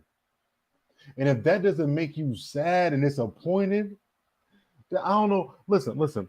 And why would you want it all here? Why would the Most High want his people, all his people, to rejoice here and to be prosperous here when our punishments was here and the blood of the slaves, the blood that came from the women that were victims? You're stop being victims. Tell that to J. Marion Sims. Tell that to the woman he operated on. Tell that then, because I got that receipt now, and y'all got it. And y'all got it on this here YouTube. So I'm gonna have to. You're gonna have to come correct now, because we're not victims, but we're traumatized. And she's going to get into that trauma. And listen, like I said before, the very best of these nations, they come here. I know Indian people very well, East Indian people. I know them very well. And they're gangster Indian people. They're low-life Indian people. There's really, there's a whole bunch of them over there. But the very best of them come over here. So that's like you putting on your best Sunday outfit and going to church, and church is America. And so you say, no, not me. I'm not like that, knowing damn well your people back in your country are wicked as hell too, are lazy too, are killers too, are murderers too. But when you come over here, you put on a show. Okay. Let's get it, man. I'm gonna share the screen again. Share the screen. I think the Most High that everything's going good with the screen. We'll share it. Let me go back to, I think it was 9:31. The brother wants to know where he could find that video. He wants to find that video. Hey, I got it. Done it. Hey, wait till after. I'm gonna drop all the links. One of the sisters I'm gonna bring out, the last sister, is deceased. She's an ex-Black Panther, and she's from Chicago. Hello. Chicago. Yeah, but this is listen, for y'all that's simple, they're not teaching the scriptures. I will yank your neck through this camera. If you come with a this video, whatever you want to do, I will find you, man. Don't play with me. I am the YouTube baby. I am the YouTube brew. This is all I do. You know what I'm saying? So without further ado, I'm going to get her. I think it's 9:31. Let me get my time tags. I really need to make a montage video, but I ain't have enough time for all of that. I'm not no dang video director or nothing like that. So let's get into it.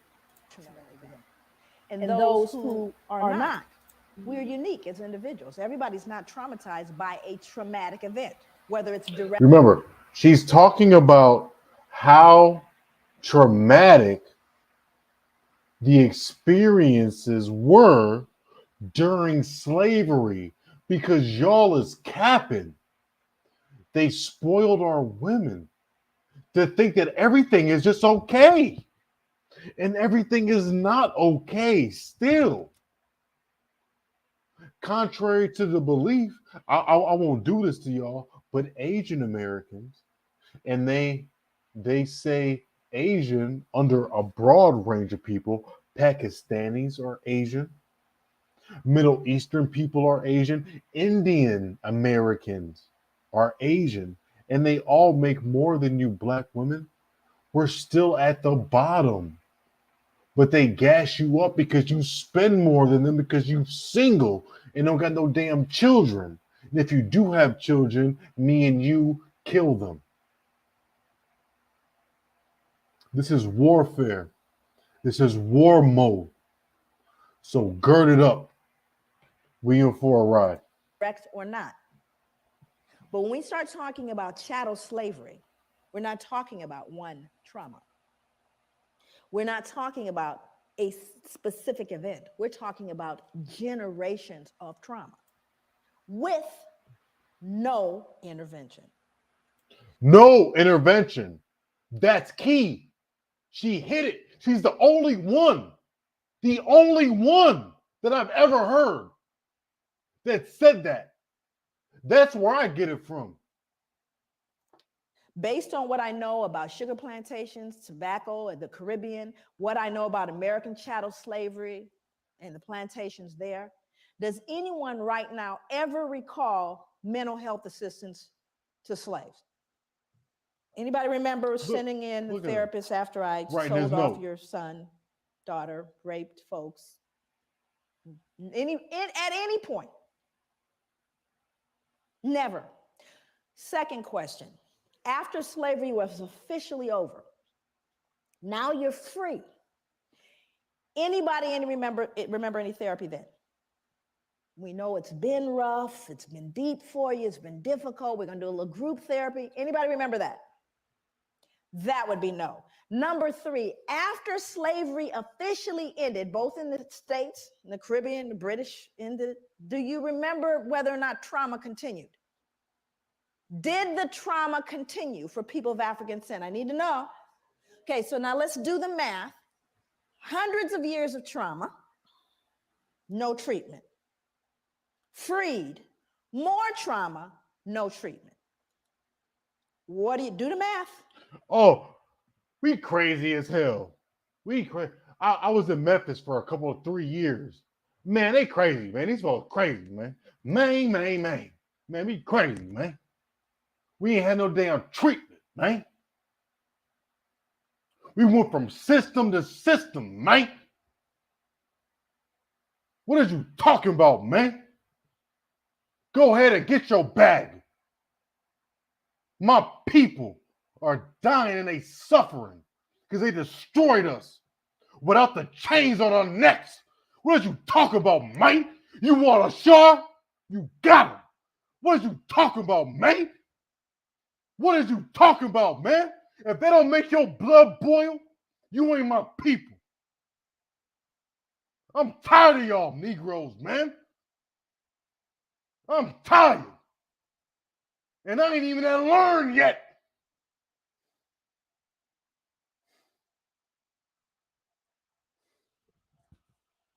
And this is the one system. This is just the one. And I had her on the back burner for 9 years. This is 2006. And you ain't dug her up. Do you think there may be residual impacts of that trauma? Of course there is. It didn't end, friends, and it hasn't ended yet. So I think on one point, African people and people of African descent are extremely resilient. Matter of fact, I think we're a miracle. Yeah, you damn right. And that goes, hold on. Let me get the mic up. They playing with me. These damn devils is playing with me on my damn supercomputer. How's the quality? 720p. Hello. We gotta pay more though to get the better one. But anyway, they can't stop us, man. We don't die, we multiply. Herod tried it. Now they trying it. They can't kill us, man. But only your remnant's gonna be saved. Are you gonna be that remnant? Are you gonna be that remnant? This is where it gets tricky. I gotta time mark them. Because she just put it. Okay, 11:30. 11:30. Okay.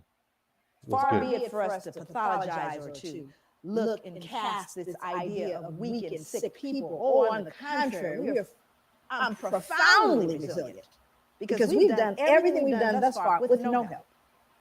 with not even the ability to have this discussion. As though it were possible we escaped injury in all those hundreds of years. I don't want. And the years that follow. So this Con, can you hear it or no? Oh, wait. You gotta mute your mic though. this That- kind that- of Is that journey better? we're going to take you on is going to be one that really gives a perspective on what this trauma was, what it looks like, and clinically, what is post-traumatic stress disorder? What does it look like? Now, let me give you a little snapshot. We'll get into it in more depth a little later. But post-traumatic stress disorder, if in fact you are diagnosed with that, again, remember, direct or indirect trauma, here are some of the symptoms. A feeling of foreshortened future. Now, what does that mean? A feeling, well, you're not going to live long. How many of you are running into young people that don't believe they're going to make it past their 20s? Feeling of foreshortened future, exaggerated startle response, outbursts of anger, difficulty falling or staying asleep, hypervigilance, right? These are symptoms of post-traumatic stress disorder. This is like DSM stuff, Diagnostic Statistical Manual Mental Disorders. It's in there. And there's a whole listing of all these symptoms. Now I want to roll it back so you can understand what the transmission theory is, because I'm going to talk about transmission. So how does a person that's been traumatized by post-traumatic, literally has a diagnosis of post-traumatic stress disorder, and can we, if we are logical and we are reasonable people, assume that a fair number of Africans had to have had post-traumatic stress disorder? You think? I'm not talking about us, I'm talking about them. Untreated though, right? Okay, so now let's do the math. Mom who saw dad sold or sister raped has post-traumatic stress disorder. Still mom though, right? Only mom now has outbursts of anger, feeling of foreshortened future, difficulty falling or staying asleep, hypervigilance. That would be mom. Now, Johnny or Mary or Shaquisha did not have the original trauma. But what are they learning? This is called social learning theory. What am I normalizing? Exaggerated startle response, outbursts of anger. Are you following me? So I didn't have to be traumatized. Now, the other thing is, do you think Johnny and Mary got traumatized too? Do you see? So what happens in your environment, you learn from the significant others in your environment. And if they're broken, guess what you're going to be? That's what it is. It's our environment. It's our environment. It's our environment. That's where we're learning it from. It's a lot. People that say, no, hold on. Let me turn up my mic again. Not to cut you off, I don't want, but if I may. No, go ahead. I mean, everything that she just expressed as far as post-traumatic stress syndrome, that's what the Most High said we was going to deal with in the book of Deuteronomy. You know, I just want to bring this out. Everything she said foreshortened future, having you can't rest, you don't sleep well at night. So it was written. So right here in Deuteronomy chapter 28 and verse 65, it says, "And among these nations shalt thou find no ease, neither shall the sole of thy foot have rest. But the Lord shall give thee a trembling heart and a failing of eyes and sorrow of mind. And thy life shall hang in doubt before thee. And thou shalt fear day and night, and shall have none assurance of thy life." That's exactly what she just said. Basically, because this body that we got is the temple, and sometimes it just come out, don't it? Sometimes it just come out.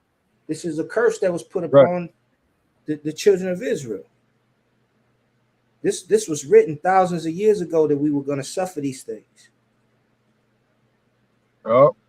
Deuteronomy 28 and 28, it tells us that and the Lord shall smite thee with madness and blindness and astonishment of heart, and thou shalt grope at noonday as the blind grope in darkness, and thou shalt not prosper in thy ways, and thou shalt be only oppressed and spoiled evermore, and no man shall save thee.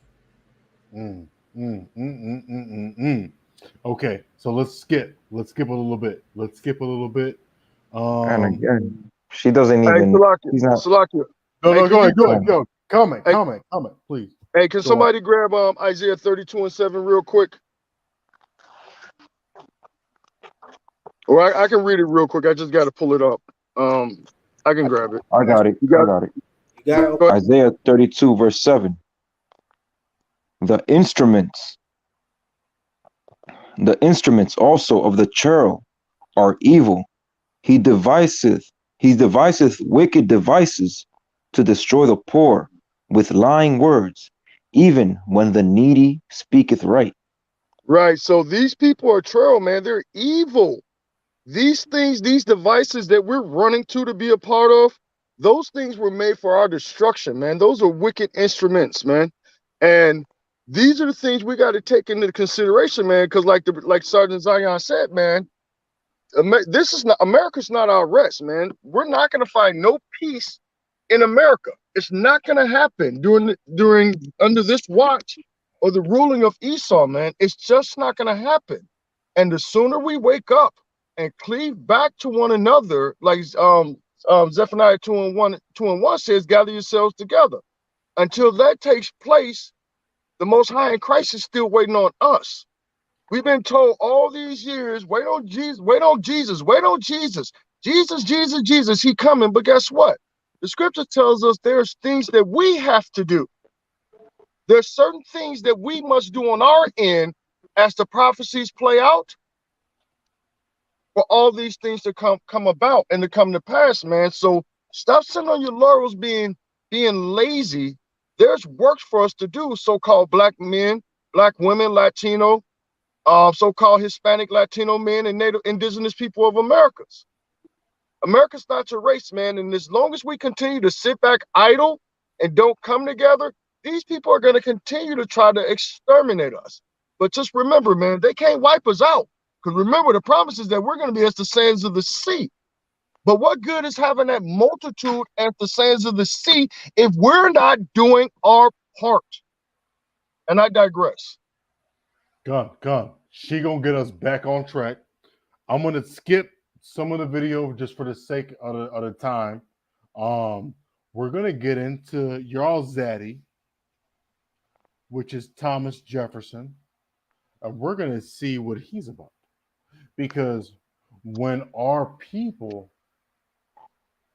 they talk about getting the bag, the face that's on the bag is this man right here, our mortal enemy. If he's seen you, black woman, if he's seen you today, you understand? We're gonna hear it from a black woman, though. We're gonna hear it from old girl. We're gonna do it right now. I'm gonna quiet my mic. Hopefully the quality is good.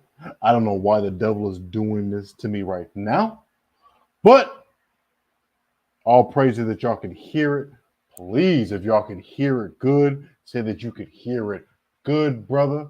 This thing needs to get out. I ain't gonna lie to y'all. I wanted to hashtag this junk up, but at the same time, I probably ain't ready for the clout because this might blow up. But at the same time, you know, everybody's trying to be like the general. So, but we all trying to be like Yahweh Shai. Don't get this thing misconstrued. Okay. These brothers at AOC, once again, the water for letting me, as a young man, 33-year-old man now, just letting me vent and letting me be around these grown men. Men, grown. Who would have thought? Who would have thought? You know, because that's what we're missing, right? Fathers are absent, but the men of the Most High are not absent. You just can't find them because you ain't looking. Let's get it. Africa, killing young black males in urban cities, all the in disproportionate imprisonment. disproportionate disparities in health. Oh, it must be their fault. How do you reconcile it? You see, rather than deal with it, we just continue to try to justify the behavior. Thomas Jefferson, you all know him? Mm. Yes, he's one of my favorite people. Actually. Get him, I sis. close out my book with a soliloquy from Thomas Jefferson. I actually end my book with it. Because Thomas Jefferson made a statement. Here's a man highly regarded in the United States. I mean, there are more statues of him than probably anybody. And he made a statement towards the end of his life. He says, "Indeed, I tremble for my country when I consider that God is just and that his justice cannot sleep forever." You see, it haunted him to his grave because Thomas Jefferson knew. He knew what would happen. Matter of fact, he predicted exactly what we're dealing with today, what happened between people of African descent and those of European descent. Predicted it. He was a bright man. How do you reconcile behaving in such a barbaric way? Well, let's see what he said. He said blacks smelled bad and were physically unattractive. Well, this was inconsistent with his behavior because, you know, he fathered slaves, Sally Hemings. So it didn't smell that bad, huh? Now, here's a more important one. He said we required less sleep. Now, that one's more interesting to me. Why would he need to? What dissonance was he feeling that he would need to believe that blacks required less sleep? Why? What did he do? You know, he owned slaves. So what do you think? How hard do you think he worked them? What was a work day for a slave? Sunrise to sunset. But do you have any empirical evidence, Jordan? Can you prove that? Because you know, if you can't write, you know, count it and measure it, it didn't happen in European culture. Is that correct? You got to count it and measure it. How many of you have measurable objectives? Go ahead, sister. Measurable outcomes. You better measure it. I don't care if you tell them. Can you tell your boss really, truly, at the end of the year, we're doing better now? I've been to work every single day I've watched, and I can guarantee you we're doing better. Is that going to fly? That would be no. That means you have to count it and measure it. And if you didn't count it and measure it, it didn't happen. So when you start looking at the notion of requiring less sleep, that's an interesting thing because I have to believe if I work you that hard. And boy, I got humbled when I found out how hard folks worked in the sugar plantations. Ooh-wee, I got humbled by how hard folks in the Caribbean would work. But what I decided to do is I looked at the Library of Congress. Most of my work over the 9 years that it took to write the book, 6 years of that was research. The other part of it had to do with doing interviews of elders and reading slave narratives, and there are thousands of them. This is just one taken from the Library of Congress. Sarah Gudger from North Carolina wrote, "Never known nothing but work, never knew rest, felt like my back was going to break. This the gospel truth." Then I looked at what happened in the sugar plantations, and this was amazing. One final set of grim numbers underlines the way slaves on sugar plantations like Codrington, which was a plantation in Barbados, were systematically worked to an early death. When slavery ended in the United States, slaves imported over the centuries had grown to a population of nearly 4 million. When it ended in the British West Indies, total slave imports of well over 2 million left a surviving slave population of only about 670,000. More than twice as many slaves were shipped to the island of Jamaica alone than all 13 North American colonies combined. The Caribbean was a slaughterhouse. In fact, the reason why there was more importation of slaves to these plantations is because they died so frequently. They were treated so badly, ate so poorly, that females never reached their menstrual cycles. They never actually started their menstrual cycles, so they couldn't reproduce, you see. Yeah, Many of them died, they had to import more. That's how treacherous it was. You ladies started their menstrual cycles, so they couldn't reproduce, you see. Yeah. And you're going to pay for that. And you're going to pay for that. Look at all these people. Look at all these people. They got money, y'all. They got money. And they hearing her talk. They're a studious people. They're educated people. You understand? And so many of them died, they had to import more. That's how treacherous was, you lazy black folks that you are. Isn't that ironic, though? What's so ironic is black people run from the shame of feeling like they're perceived as lazy. I mean, I live with that so much that when I would go to hotels, I would leave it cleaner. Because your mother, everybody's mother taught you, leave it cleaner than you found it. So black folks are so hypersensitive. I was cleaning up the hotel room because I wouldn't want anyone to think I'm dirty, right? Now, other people in the audience that are of color, how much harder did your parents tell you you had to work to get to even? How much harder? You had to work twice as hard. Now, how come I knew that about you? How come I knew that? Think about it. And yet at the same time, white people think we're lazy, you see? But we're so hypersensitive because of the shame, right? And then our ancestors will work to death. To death. Recently, they unearthed the slave cemetery. They unearthed actually a slave cemetery in New York City. It's on Wall Street, by the way, in the shadow of the bull.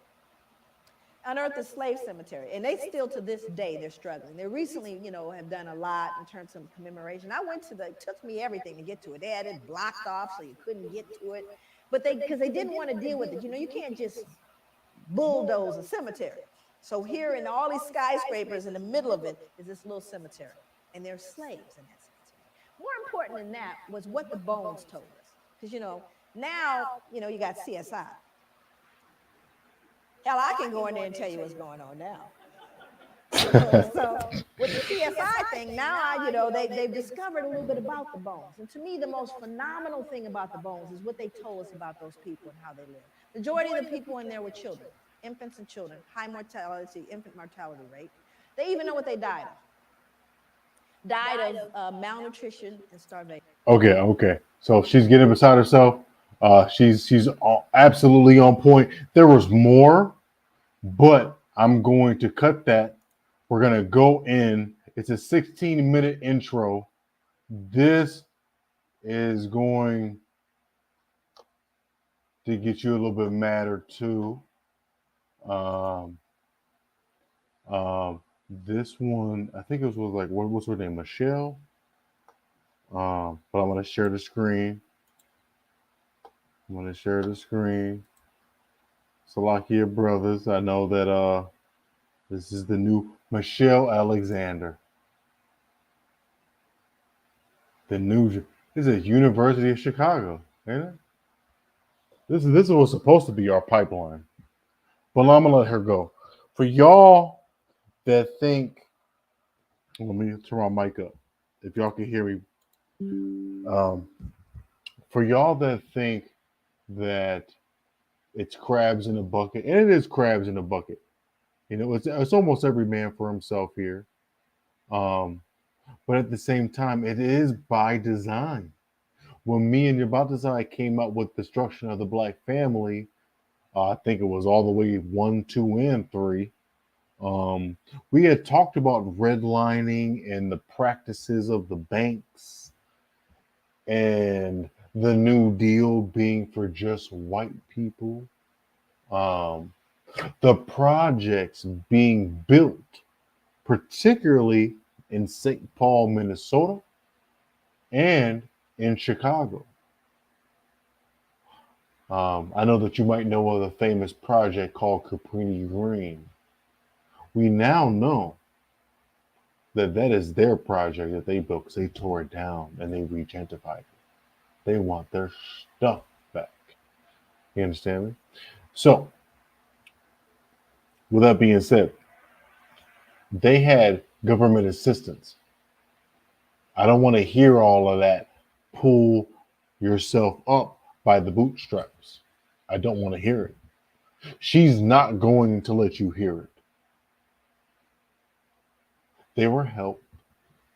But why would you want to help? Why would you not want to help your people? If there was a whole black government, so-called black, If Lyndon B. Johnson was black, wouldn't he have had the Black New Deal? It's only right, right? After all, the Most High made the nation, and the nations are supposed to look out for themselves. So let's go on with the video.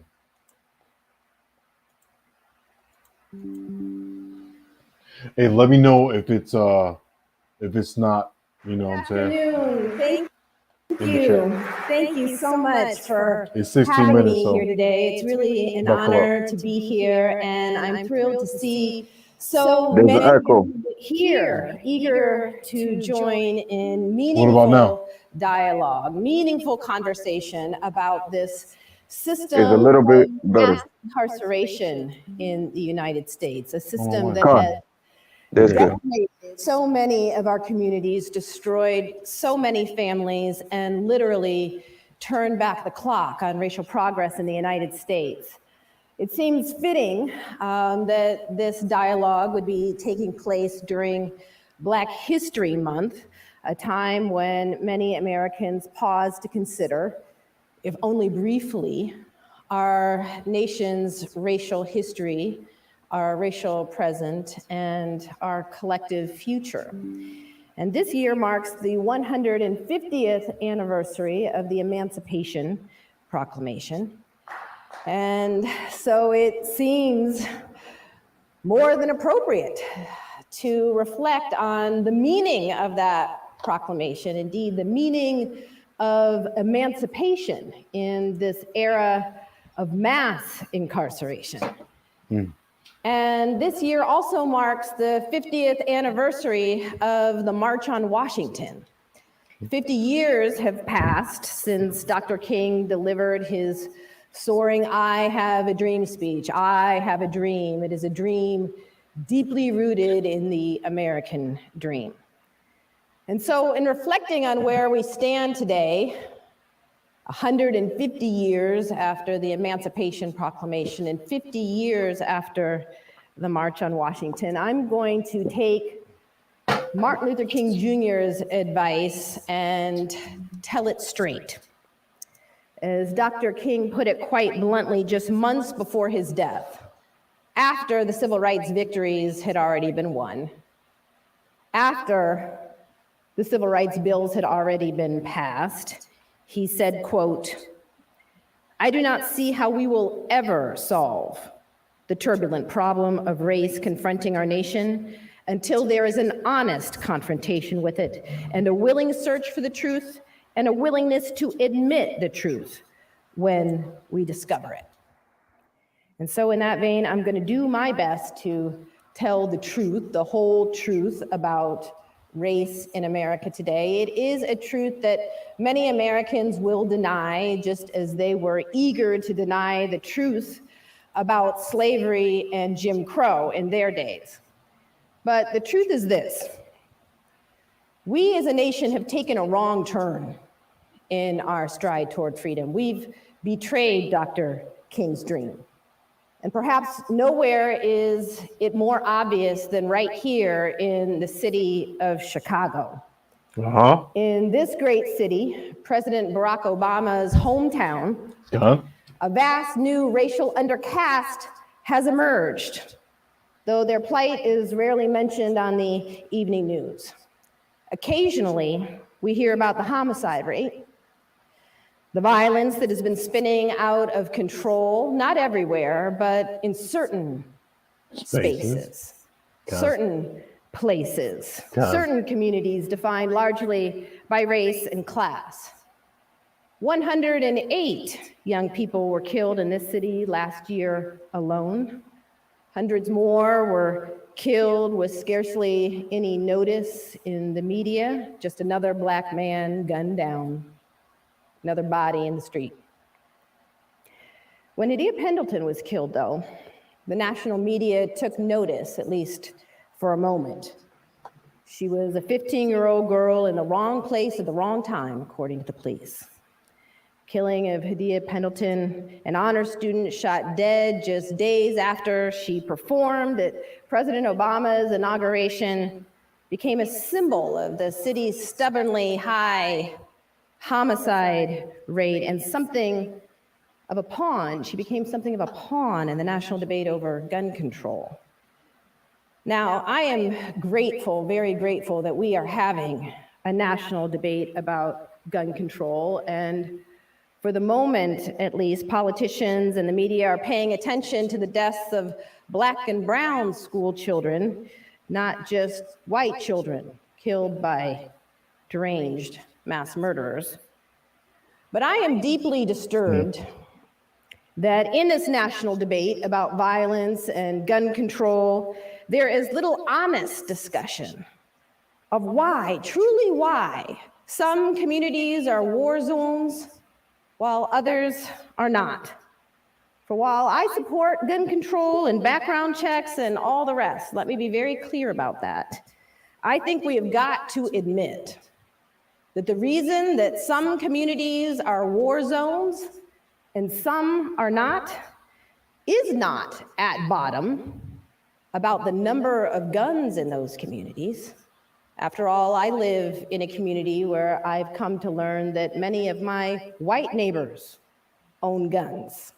But my neighborhood is safe. At bottom, what makes a community safe is not the number of guns, but the number of good schools, the number of good... What? Stop playing with me, man. It's not the number of guns, but just like Dr. Joy DeGuer said, it's your environment. I was going to bring up the Malcolm X quote too, but I'll let these sisters have their glory. But she said it's the schools, right? It's the environment. I had a brother, man. I'm gonna tell you a little story. Hold on. Let me turn my mic up. I had a brother, man. We went to an HBCU together, and he was more concerned about how he was getting home and coming to school. Getting home and coming to school. The books are outdated. The teachers don't want to be there. He doesn't want to join a gang. He doesn't want to sell drugs. What East Indian, what so-called white man or white boy, even Hispanic child of a certain descent that y'all know, what makes them, are they in those types of environments? And if they were in those types of environments, would they succeed? And how many would succeed? So for all you get rich quick, you got a bag, Negroes and the Gets that have the bag. You're buying McLarens. You're buying 250K Lambos. You're going on vacation every week, but you're not building schools.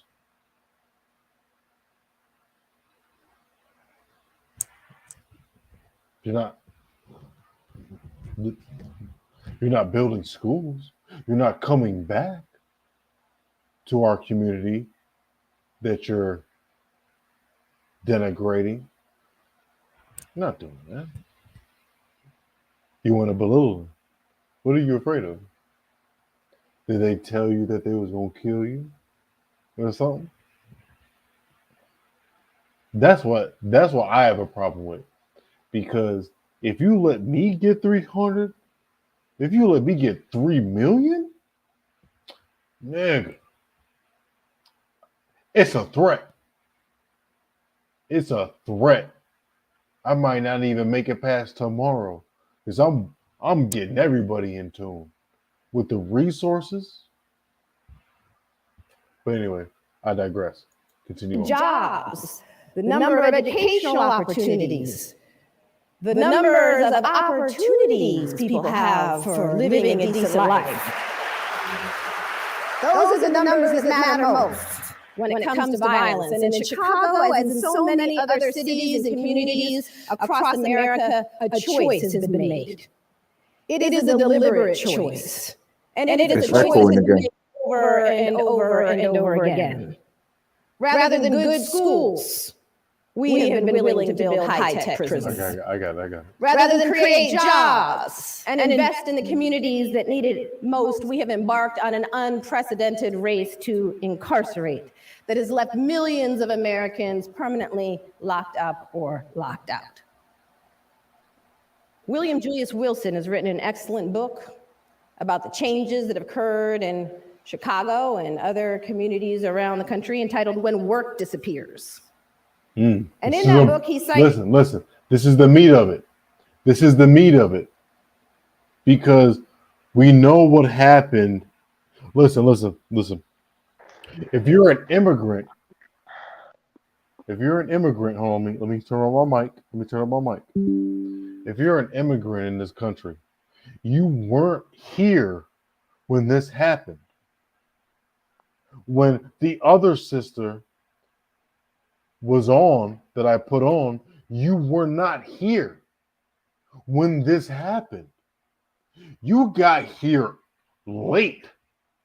You were late to the party. You're not targeted.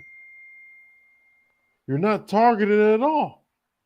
What's going on? Hold on. One second, yo. Okay, go. Yo. So all praises to the Most High, man. With every last breath that I could ever breathe here, man, I'm breathing it for Yasharala, man. I'm breathing it for you. I'm breathing it for my children that may or may not come into this world, depending on the situation. You know what I'm saying? Like, I just want to shout out AOC for just dealing with me, with all my folly, but not quitting on me. Because his kingdom is wicked as hell and they quit on me right when I was born.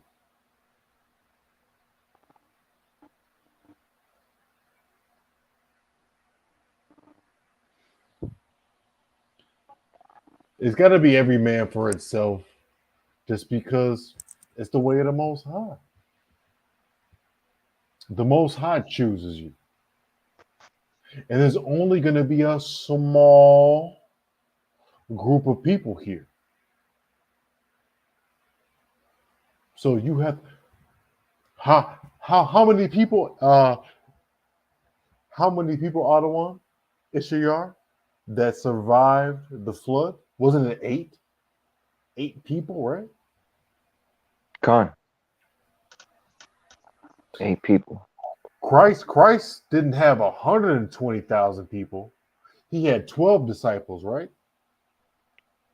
Con.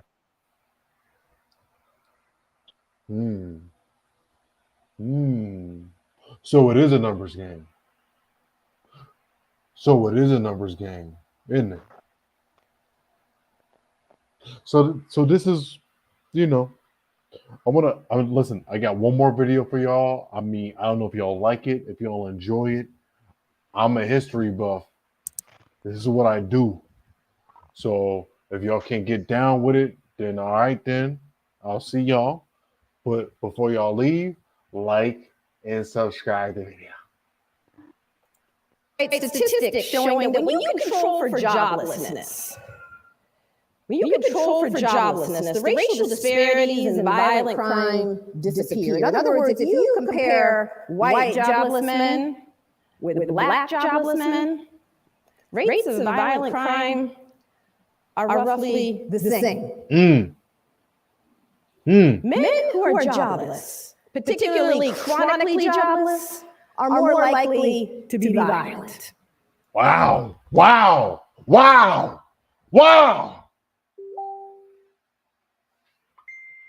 Hold on. Let me run that back. Hold on, let me run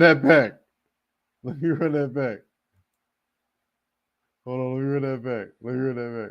Disparities and violent crime disappear. In other words, if you compare white jobless men with Black jobless men, rates of violent crime are roughly the same.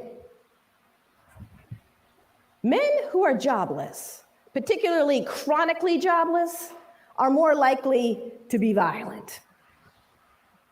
Now, joblessness does not excuse violence by any means. Most people who are jobless do not resort to violence. But what we know, and what is no secret, is that communities that are plagued by exceedingly high levels of joblessness are likely to be violent. Mm-hmm. But a shift occurred here in Chicago and in communities across America, urban communities, beginning in the late 50s, early 60s, into the 1970s, where work disappeared. It used to be that factories would be located in urban areas near segregated Black communities, so those factories could have quick and easy access to cheap Black labor. Mm-hmm. In fact, as late as 1970, more than 70% of all African Americans working in the Chicago area held blue-collar jobs, factory jobs. Wow. Turn this damn mic up. Wow. Wow. There's your pick 'em up from the bootstraps. What is y'all talking about, man? We were working here. We are hardworking people. We are. And even the most gangsterous. I made it up. I ain't gonna lie to you, like when I go on these streets, when I be meeting brothers, man, because I'm humble and I'm meek, I almost befriend the worst brothers that my friends will say, don't talk to him. But that brother that might have a couple bodies on him, that might have a couple cases pending on him, he's more likely to repent. He has the most potential. His speech, the way he talks, the way he carries himself isn't what I see on the TV.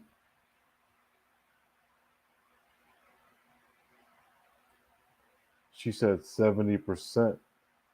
We work hard, man. We hard working, man. We're not lazy. We held factory jobs. But let's go to this one. Let's go to this. Hold on. I wanna digress. And y'all stay with me. Stay with me. Stay with me. Hold on. I haven't done this before. I'm kind of nervous. But stay with me. This is a presentation. Oh man, hold on. Okay. Got my mouse back. Hold on. Let's get it. Okay. That was the second sister at the University of Chicago world premiere, right? That was the second sister. Now, and the Water Brothers, I'm about to wrap this thing up. I knew it was going to be a 3-hour class. Let's get here. Let's get it. We're going to share the screen.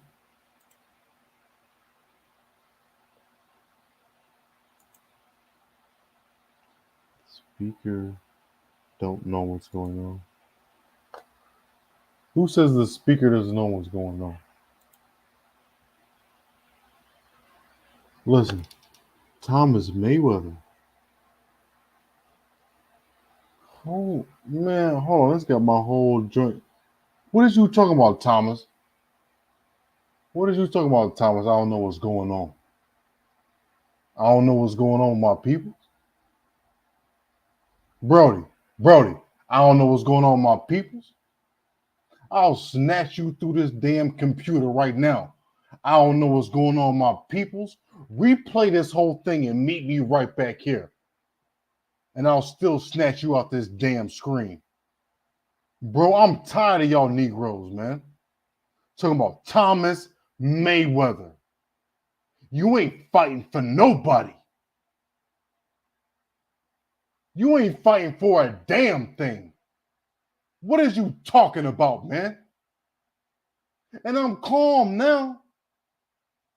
This ain't Sunday now. Man, I'm gonna hit you with the late great joint. Talking about, let me take his shalom out. Hold on. Your shalom has got to go out, G.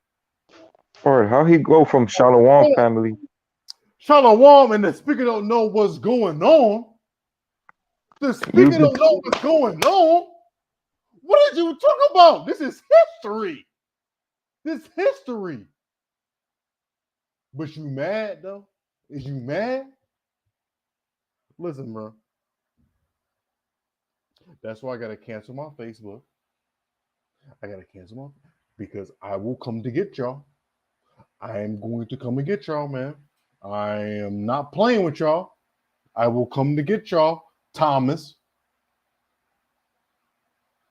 Thomas, are you here?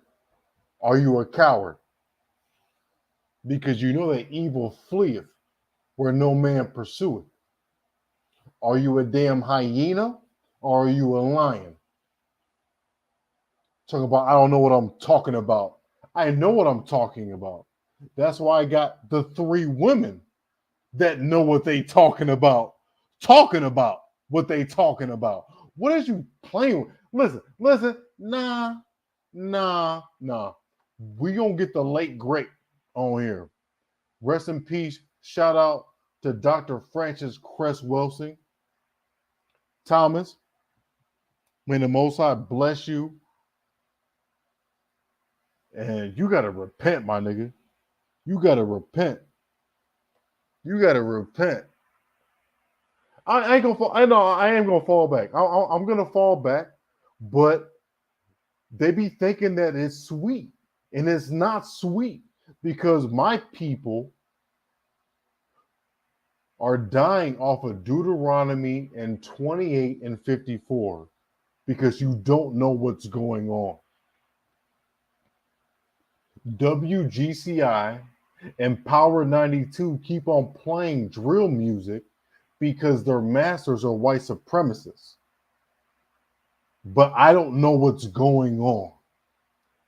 My women are acting like white women should act, but I don't know what's going on.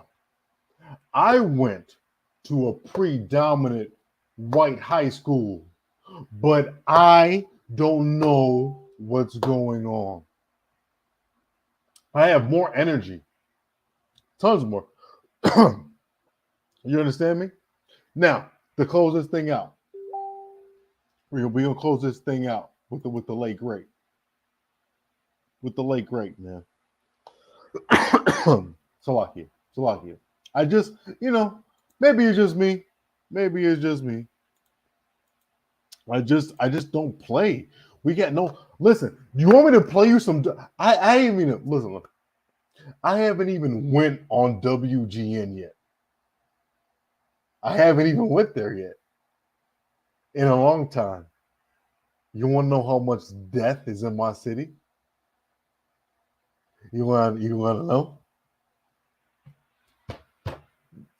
I don't know. I don't know what's going on.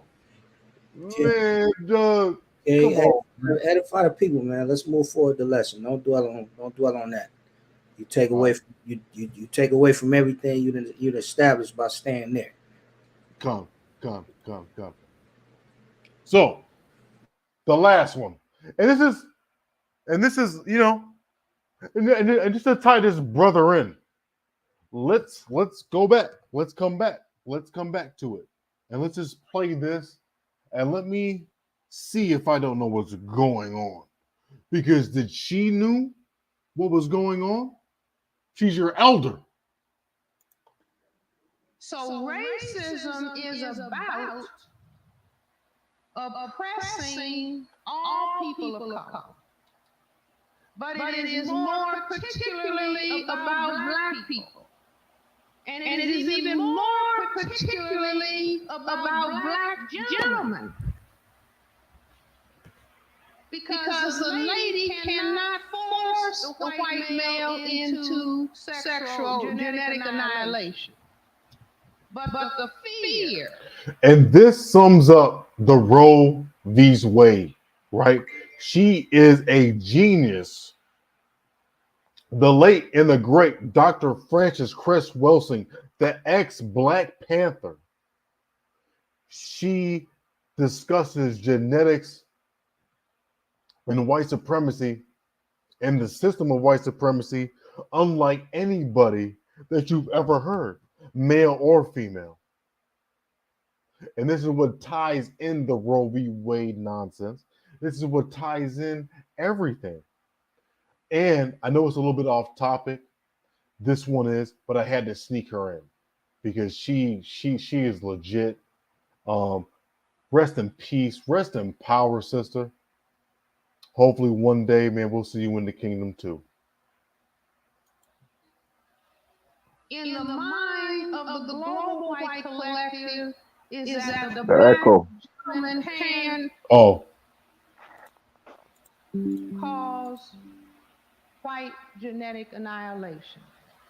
So when that white male brain computer looks at the black male, his subconscious is dictating he has weapon, can annihilate me.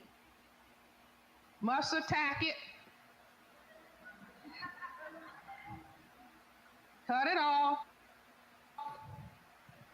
Do you all understand? So nobody ever has to say, well, I don't understand that. And we more recently had the case of Jeffrey Dahmer's. He was cutting black men up. And he couldn't get enough just cutting them up. He had to eat them, including their genitalia. In addition to working in a chocolate factory.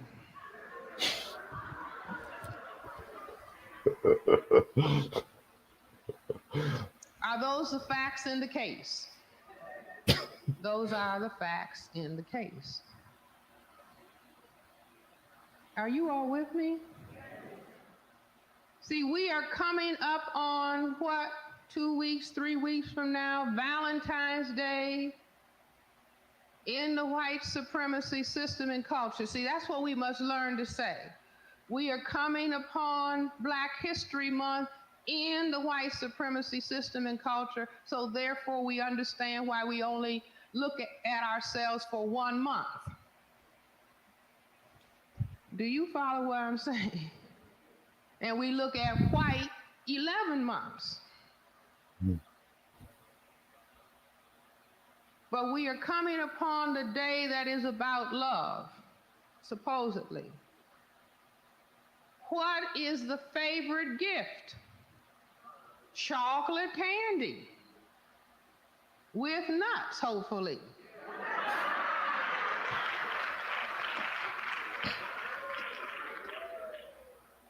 And because we don't understand the symbolism as Black ladies, we say, well, we want some chocolate too. Not realizing that we've got chocolate at home. Go ahead, sister.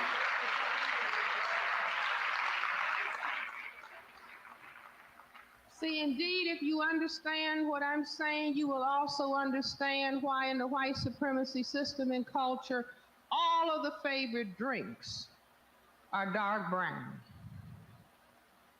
Coffee, tea, Coke, Coca-Cola, Pepsi. And the white lady on TV says, I can't get started in the morning until she's talking to the white man, her husband. This thing. I can't get started in the morning until I have some Folgers in my cup. is so dark and rich. Is that the ad?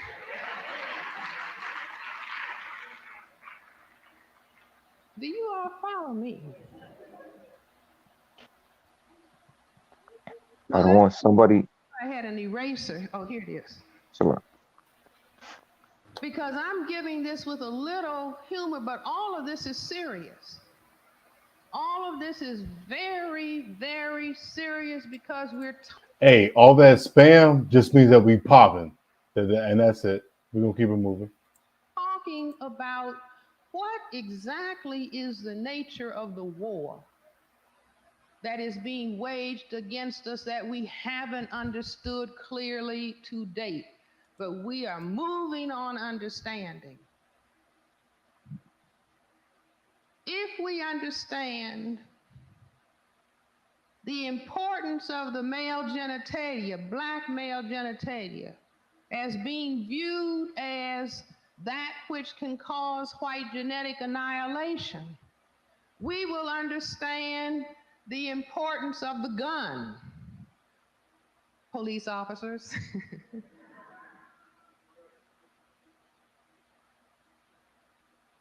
If we look at the front view of male genitalia, it looks like this. The lateral view looks like this. Just think about the lateral view for people who are far away. If you turn that around 90 degrees, what do you have? A gun. A gun. Guns are the most important thing in the white supremacy system and culture. Because the white brain computer says he has weapon, can annihilate me. Must create weapon, can do same thing. You see? In other words, the white genetic material is recessive. It cannot cause. And the Most High blessed him with that thing too. Cause black genetic annihilation. But the white brain computer came up with gun. Can make gun. And what do they call the gun? The great equalizer. See, these terms are not idle expressions.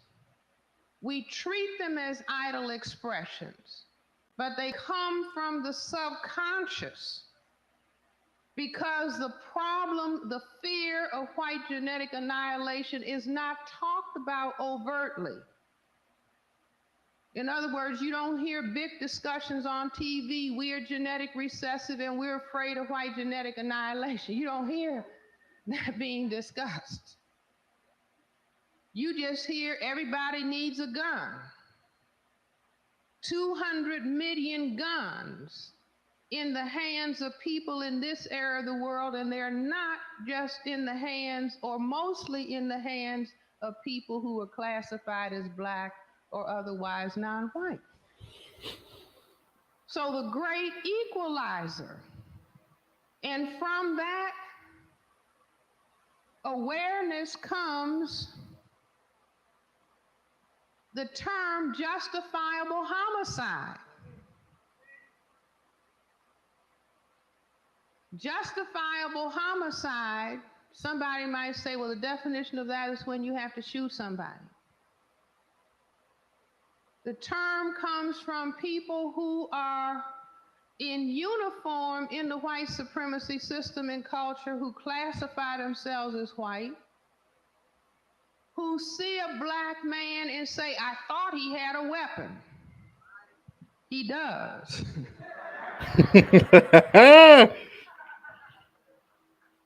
That's where that statement comes from at the subconscious level. I thought he had a weapon. And then they will say, I thought he had a knife. Or I thought he had a gun, but it comes from the deeper subconscious fear of genetic annihilation. There's no history, as far as I know, of black males in uniform killing white men and saying, I thought he had a weapon.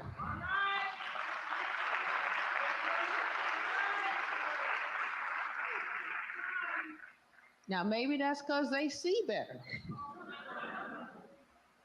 I don't think so. It's just that the same fear is not in the minds of Black gentlemen. It is a fear that is resident in this particular power system and structure. This fear is also manifested in another major activity within the white supremacy system and culture, one of the most important activities, if you go by the numbers. What am I talking about? A major activity. I don't want to spoil anybody's fun, but ball games.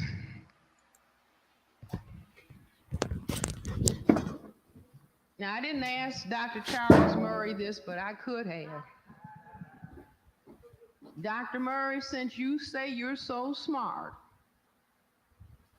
what are the two series of ball games in the white supremacy system and culture that have come out of the white brain computer? Because Black people didn't create these ball games.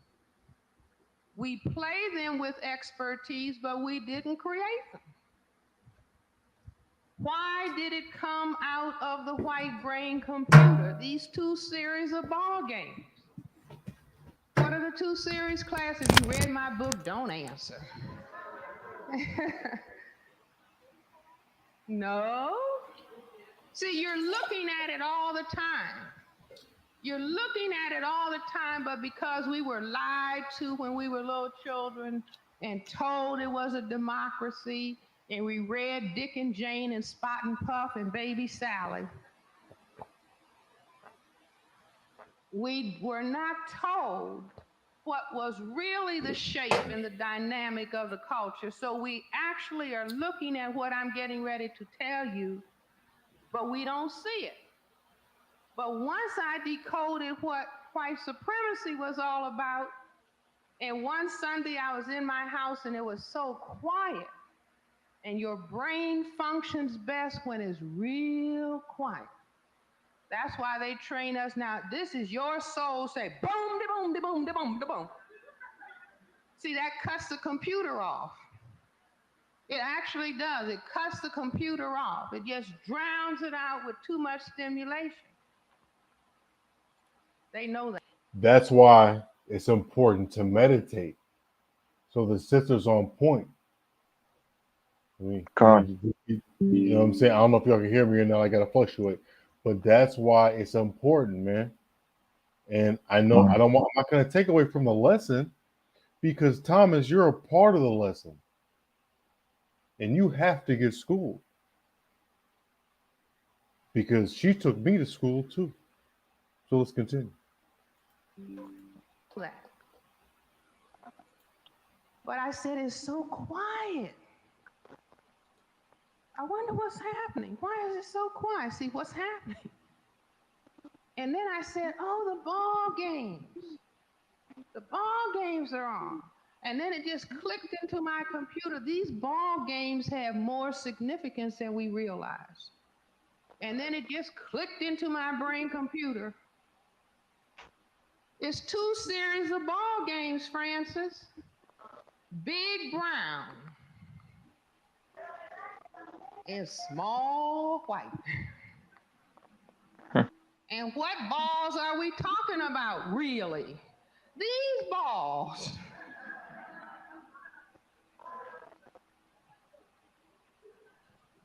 Isn't that something? And what does the culture say? Keep your eye on the ball. See, we thought that meant as the baseball comes towards the bat, you keep watching it. No, it means these balls.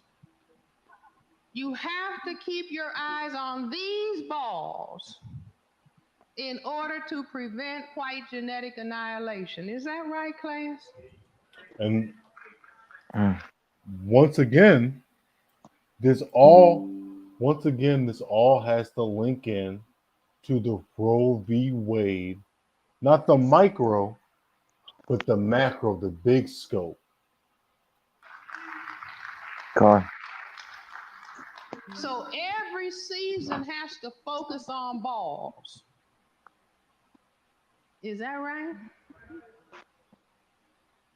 What are the ball games that are played by the men that are considered to be most virile, most manly?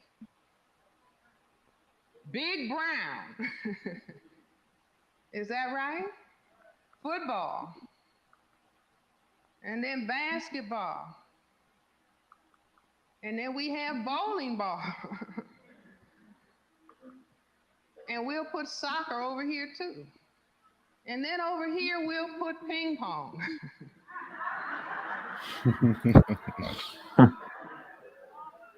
Right? Golf, tennis, baseball, right? Now, see, I hear some people saying this lady is really out of her cotton picking mind. Right, Thomas? But I think I do know what I'm talking about. Now, let's see.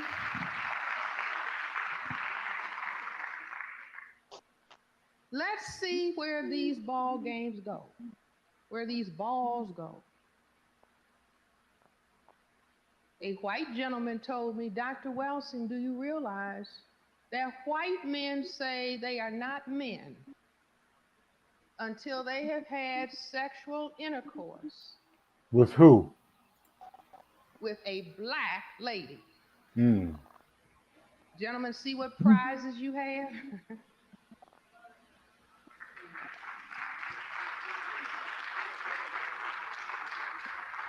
So what games are played by the most powerful men? What's the ball game that is played by the most powerful men, the presidents? Golf, a small white. But let's see where the small white ball goes. Long stick held between legs.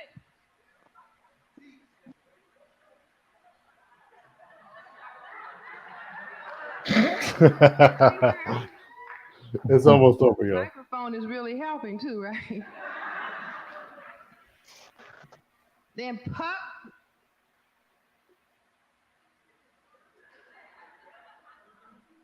Trying to make a hole in one. In the old days, a black man used to stand behind a white man. Is that right? Caddy. Say, boss, I think you want this one. Mm. The club was you, brother. The club was you. The club was you. Has anybody ever seen a white golf club? No. I don't think so. But where does the ball go? In a hole in black Mother Earth. Let's see where the other balls go. Where do the big brown balls go? The football goes where? Some white upright legs at the end of the field. I don't want to spoil your game.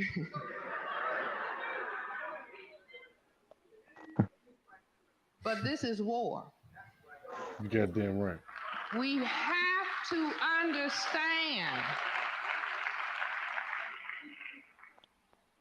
We have to understand. I'm just showing you the subconscious symbolism that makes the point. I didn't make these games up.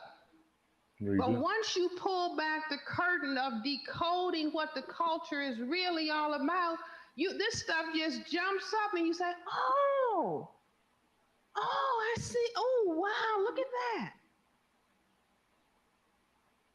So the big brown football, because a white female has said her ideal mate is who? Tall, dark, and handsome. So therefore, where does the basketball go? It's a white net. slam dunking it in.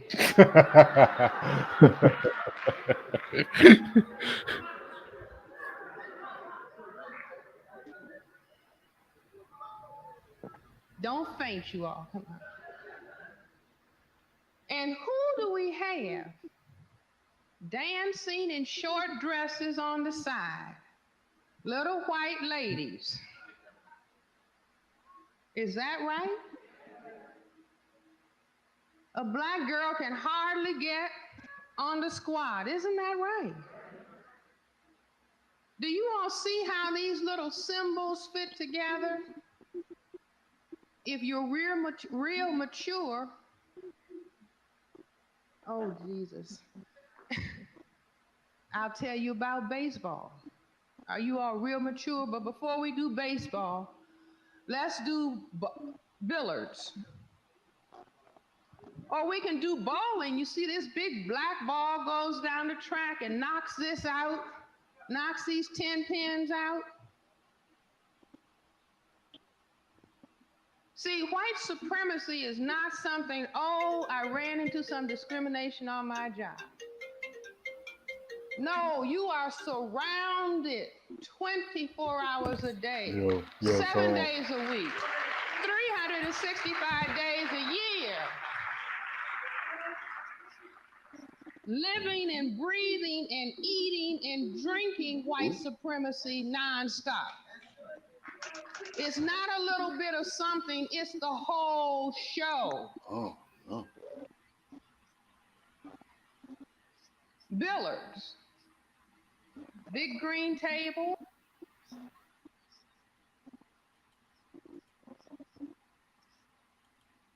Okay.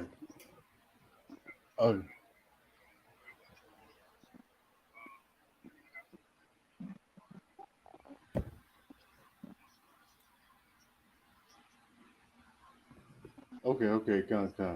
I got you. All right. All right, y'all. That is the end of the class.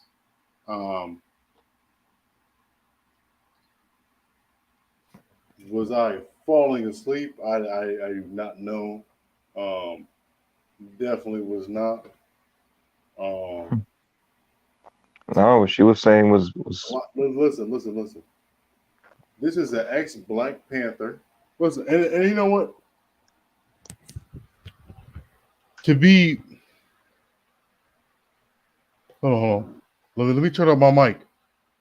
Let me turn up my mic, man. Let me tell y'all something, man. This all has to do with it. Everything has to do with us. She's dead, man.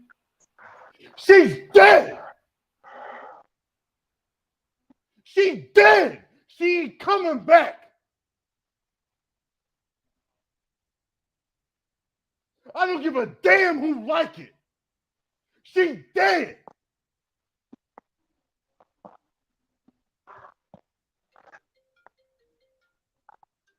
Fuck is you talking about, man? I'm done, man. Let's go. I'm ending it.